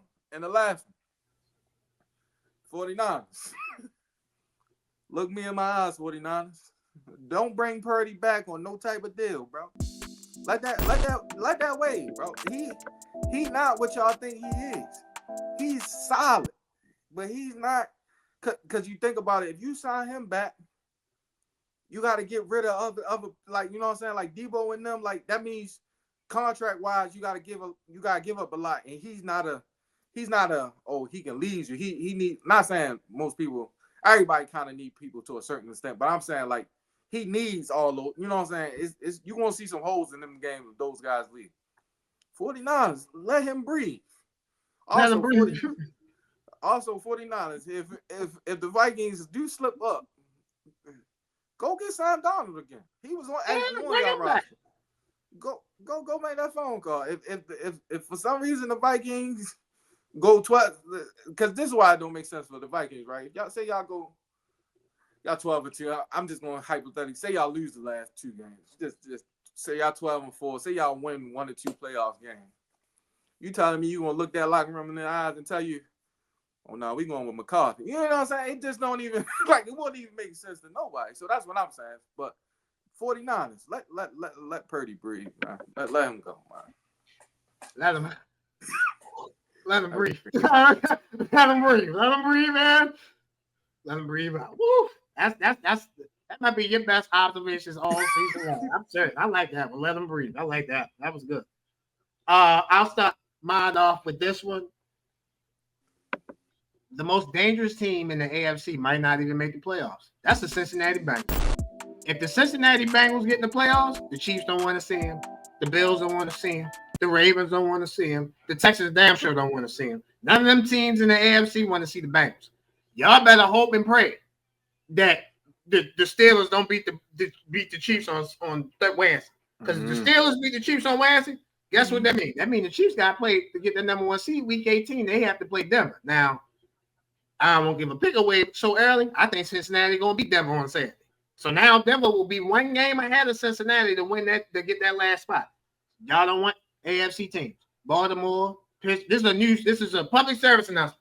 Don't let the Bengals get in the playoffs. Because you can't stop Joe Burrow. You can't stop T. Higgins. You can't stop, in my opinion, if not the second best receiver. No disrespect to A.J. Brown. But Justin Jefferson and Jamar Chase, them boys just different.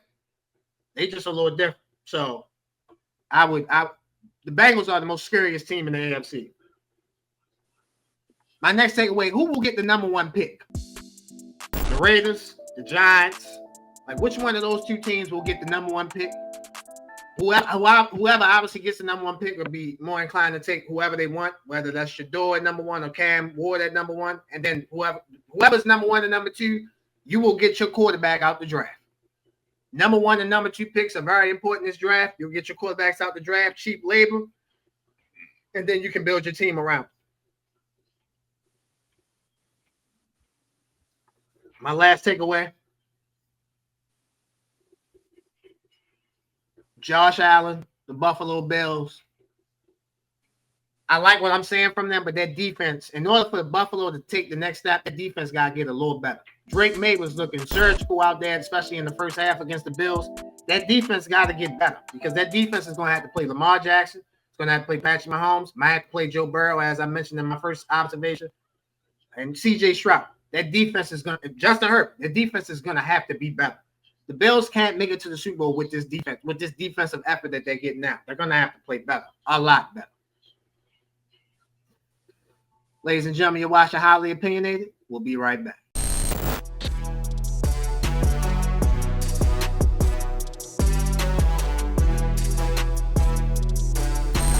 Ladies and gentlemen, welcome back. Welcome back to Highly Opinionated. Week 17, literally, is fastly, like, beyond, like, every other week we would say it's fastly approaching. This week is fastly approaching. When you guys watch this episode, week 17 will have already been underway. First game starts on Christmas. The 14-1 Kansas City Chiefs travel to the 10-5 Pittsburgh Steelers. The Chiefs are favored by 3. The over-under is 43.5. Who you like? Man, I feel like this is I'm not gonna say a must-win for the Steelers, but I feel like they searching for something right now. Like they on a 2-game losing streak, didn't look good in neither of the last 2 games. I feel like Mahomes. I feel like every time they say Mahomes got an ankle injury, he played better. You know what I'm saying? Like, I don't know what that's about. Yeah, me neither. But the Steelers gonna find a way to win this game. I don't know what's the formula gonna be, but the Steelers gonna win this game. I think Russell cleans up the turnovers from last week. It's a low-scoring game, but the Steelers find a way to win this one. I think people think we hate the Chiefs. We don't hate the Chiefs. I really think people think that. I get more I hate the Chiefs than more of you hate the Ravens. And I thought that was pretty damn high. But I'm riding with my cause. I'm taking the Steelers. So I'm going to give you a football reason. I'm going to give you a what I want reason. The football reason is this. I think out of all the teams in the AFC, defensively, this team matches up well with the Chiefs. TJ Watt, Alex Highsmith, Minka Fitzpatrick on that back end.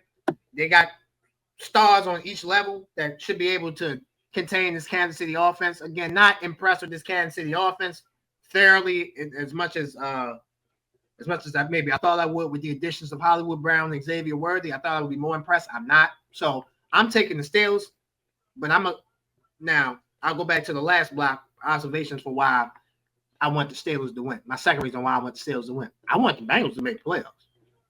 I'm openly. I want the Bengals. To me, the playoffs should be about the best quarterback should be in.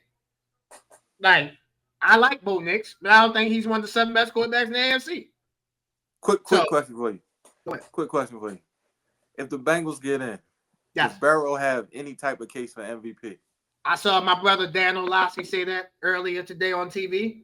And that's why I don't disagree. I don't think he should win it, but I don't have a problem with him being in the conversation because they're not bad because of him. Yes, he fumbles the ball, he turns the ball over. Yeah, everybody turns the ball over. That happens. But they're not bad because of Joe Burrow. They're bad because of their defense. And again, think about it like this.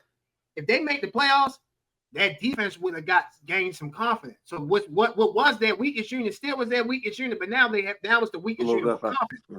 So that can make Cincinnati challenging. So I'm for that. And again, I think the Steelers match up better with the Chiefs and a lot of other teams in the AFC. I agree. Next game we have on Christmas Day, right after, ladies and gentlemen. By the way, that Steelers game, that Chiefs at Steelers at 1:00 on Netflix. This game will be following on Netflix. The 10-5 Baltimore Ravens travel to the 9-6 Houston Texans. The Ravens are favored by 5.5. The over-under is at 46.5. Again, this game is on Netflix following the Chiefs at Steelers. I'm taking the Baltimore Ravens. They're the better team. They have the better quarterback. They're the better team.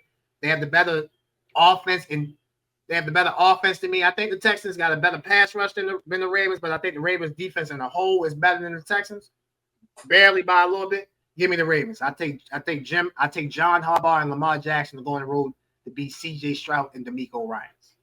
So this game was tricky, right? Because Ravens, they finally beat Pittsburgh, right? So they coming off an emotional high. And then you had the Texans lose Tank Dell. And, like, if you've seen the reaction after they lost Tank Dell, you had C.J. Stroud crying.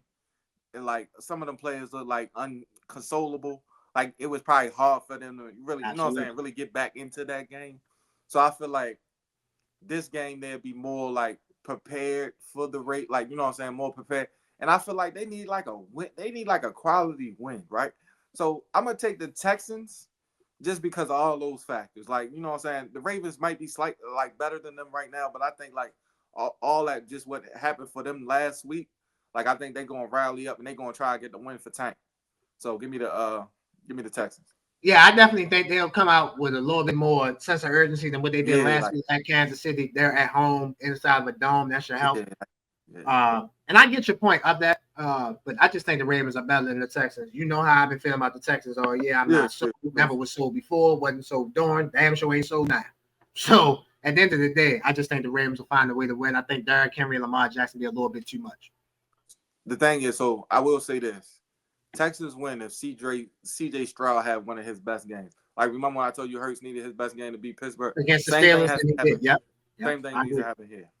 I agree with that. He gotta play his best game. They got as a team. He has to play his best game. The team has to play their best game for them to get the door. Last game we're going to go over the game of the week, in my opinion. Got to wait Sunday to 4:25 the 10-4 Green Bay Packers at the 13-2 Minnesota Vikings.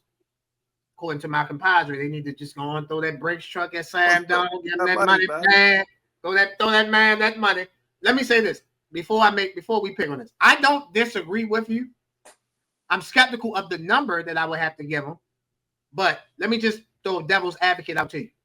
The reason why Kevin O'Connell won't lose the locker room is because guess what? It's going to be at least 5 teams that need a quarterback. So by him playing this well, he might outprice his own market in Minnesota.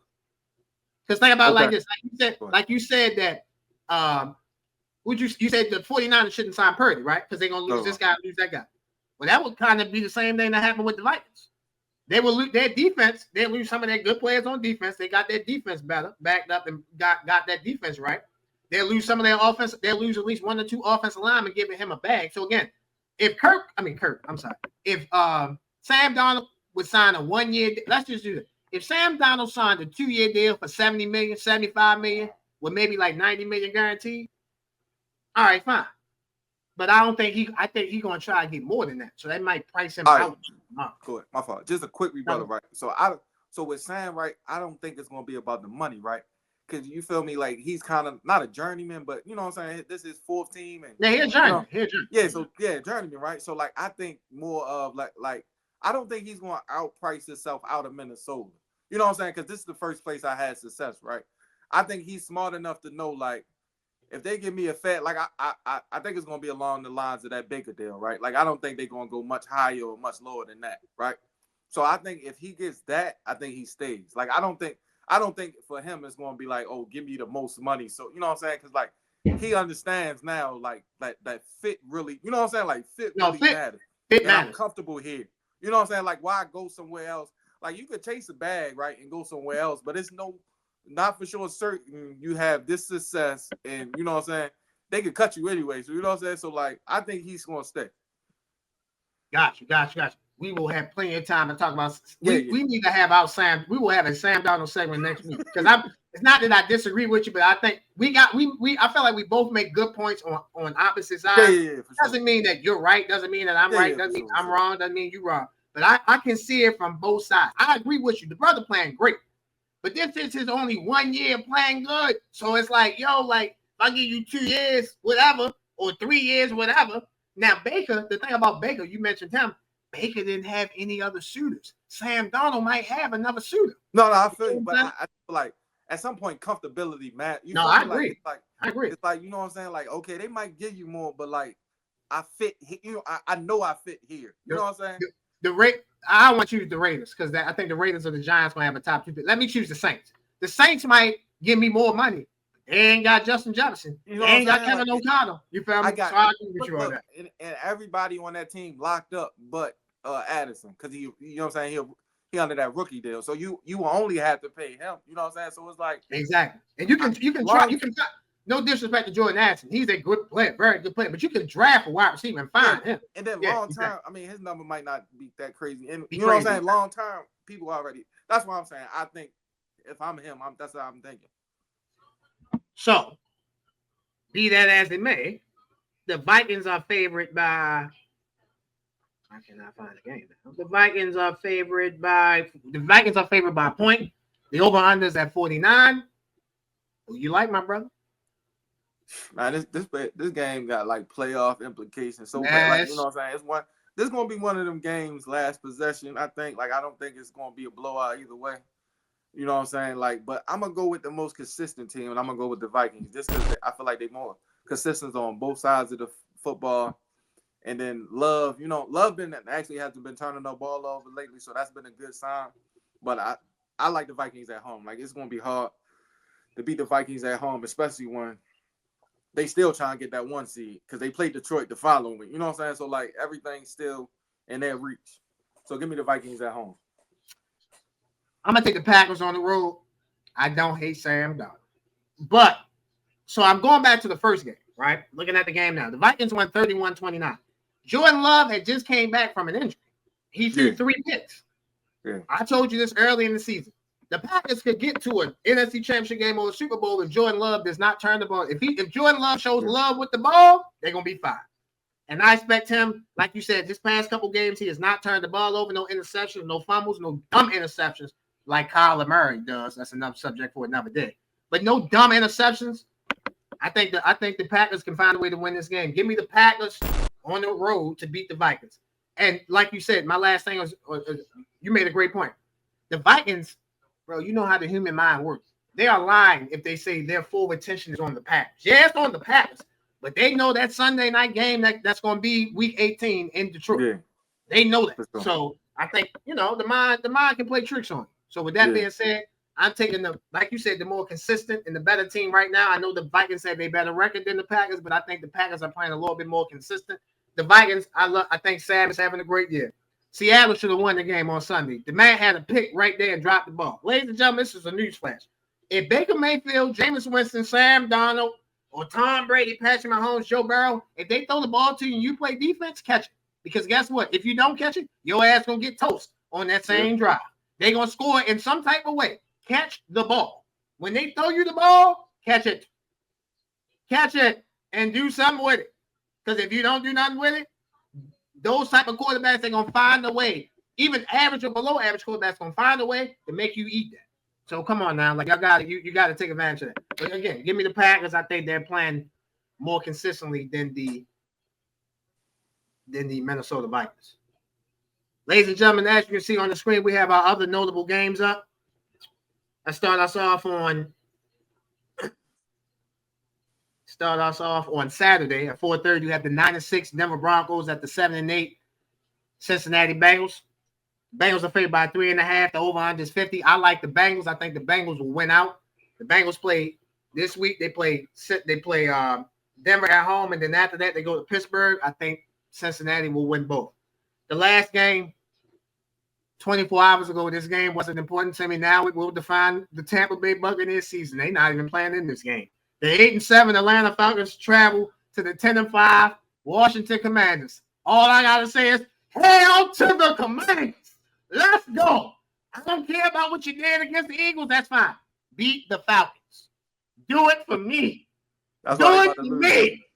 They gonna lose because of that Philly win. They still gonna be thinking about that. Hey, Ross, cut his mic. We don't need him talking right now. Cut his mic. Commanders, take command. I love Jay Dan. I love him, bro. Best freaking quarterback I've ever seen in my life. Best freaking quarterback. Dan Quinn. Ooh, that Dan Quinn. That's a bad match. Cliff Kingsbury. Handle business, Washington. Do it for me. Do it for me, please. Do it for me. I'm begging you, please. That's my Christmas gift. Santa coming down the chimney with a Washington Commanders gear on, saying they're gonna handle business on Sunday night. Handle business for me, please. Nah, you might good now, bro. You can talk now. We just had to I just had to get that out. Just said, don't talk bad about the. Hey Tim, you know damn well the Falcon. This is a verb that nobody's ever heard of. The Falcons going Falcon. You know that? I know that. They got a new quarterback, man. Yeah, don't mean nothing. They still going Falcon. They still going. And this ain't the Giants. This ain't the damn Giants. Come on, Commanders, take command. Get that win for me. Before we end the show, Tim, as always, brother, try to end on a good note. Add some basketball to the show. We obviously talked about the NBA earlier. Ladies and gentlemen, as you can see, we have the Christmas Day schedule up. Spurs at Knicks, 12 o'clock ABC. Timberwolves at Mavericks, 2:30 ABC. 76ers at Celtics, 5 o'clock on ABC. Got your old gunners, old runners. The Lakers at the Warriors, 8 o'clock on ABC, and then you have the Denver Nuggets at the Phoenix Suns at 10:30 on ABC. All these games, combination of ESPN and ABC. Which game catches your attention, my brother, on Christmas? Timberwolves. It was Timberwolves. Who? Timberwolves. Timberwolves at Mavericks. Yeah, that one. Timberwolves and Mavericks. And Nuggets. It was Nuggets who? Nuggets at Suns.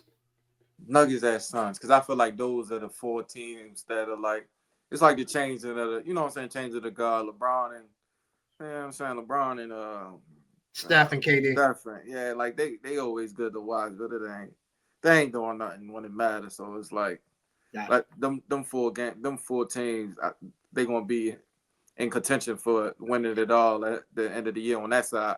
So yeah, those are the 4 games I'd be looking forward to. 4 teams you're looking to, 2 games. Yeah. I got you. I'm disappointed in the Phoenix Suns. As we transform from out of football to basketball, obviously we'll get more into that. I'm disappointed in the Suns. I know they didn't have Kevin Durant for a short amount of time. They should be better than 14-3. You got Devin Booker, you got Bradley Beal, you got Grayson Allen, you got Jokic, you got Yusuf Nurkic. So I thought they would be better. As far as me, I'm biased. You guys know I'm a Wembanyama fan. I think he's going to be that guy. So the game I'm looking forward to is actually at 12 o'clock. Let's get it started. Spurs at Knicks. Wemby's first time playing on Christmas at the Garden in New York City. You know the star's going to be out. So I just want to see the performance that Wemby do. Hopefully he ain't shooting 14 threes this time. I don't do that, brother. But, hopefully he dominates and plays the way he should play. So that's the game I'm looking forward to.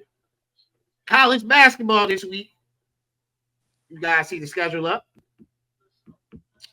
For me, Tim, I saw us off with this. The game I'm looking forward to is actually Saturday at 4 o'clock. Number 14, Gonzaga. Number 22, UCLA. That game will be played at the Intuit Dome. That's the Clippers' new arena. West Coast Classic. That's what they call it. Tournament or, venue of the game, whatever they want to call the game. I'm really looking forward to that game. Get to see Gonzaga. Get to see UCLA. Obviously, UCLA has moved to the Big Ten. So get to see them against a non-Big Ten team. Looking forward to seeing Gonzaga, UCLA, 2 powerhouses, 2 perennial powerhouses who make the tournament. In fact, you remember they played that great Final Four game a couple years ago when Jalen Suggs, when during COVID, when Jalen Suggs hit that buzzer beater. Yeah. And they ended UCLA season. Then obviously Gonzaga got destroyed 2 days later against Baylor when Baylor won the championship. So looking forward to. I remember I lost money to you on that. I remember that like I happened yesterday. You was on that Baylor team like it was nothing. You said, man, they're a bunch of dogs. And they beat the hell out of Gonzaga that championship Monday. But I'm looking forward to number 14 Gonzaga, number 22 UCLA. What about you, brother? What college basketball game you looking forward to? What other games is? So you got. So let me pull it up. Saturday you got. Oh, my bad. I got it. My fault. You got Ole Miss and Memphis. Ole Miss, Memphis, man. I know Memphis isn't ranked, but they still are a good team. I had watched them twice this year. So that game, I would expect a good game from Ole Miss, Memphis. Absolutely. I love Coach Penny Hardaway anyway. So, I tune in with Memphis. I love Penny, too. They had a tough home game. They lost to Mississippi State. Shout out to the Tim gonna hate this. Shout out to the SEC in basketball. Man, loaded, bro. Loaded. They might. Tim hates SEC bias, y'all. No, they might get 13 teams. Oh, for football. Okay. For basketball, bro, they might get 13 teams out the conference. It's 16 teams in the conference. They might get 13, make the NCAA tournament. I don't know the record. SEC is crazy. I don't know what the record is, but that might be a record. Well, well, let me say this. The SEC should set the record for teams that make the NCAA tournament this year. It's crazy, bro. It's crazy. Ladies and gentlemen, we want to thank you guys for watching episode 19. For the best producer in the game, Ross. For the best co-host in the game, Tim. I'm merely Josh. From all of us here at Highly Opinionated, we want to wish you guys a Merry Christmas. Enjoy happy holidays. Enjoy the time with your family. We'll see you guys next week to end 2024 the right way. We out. I appreciate y'all.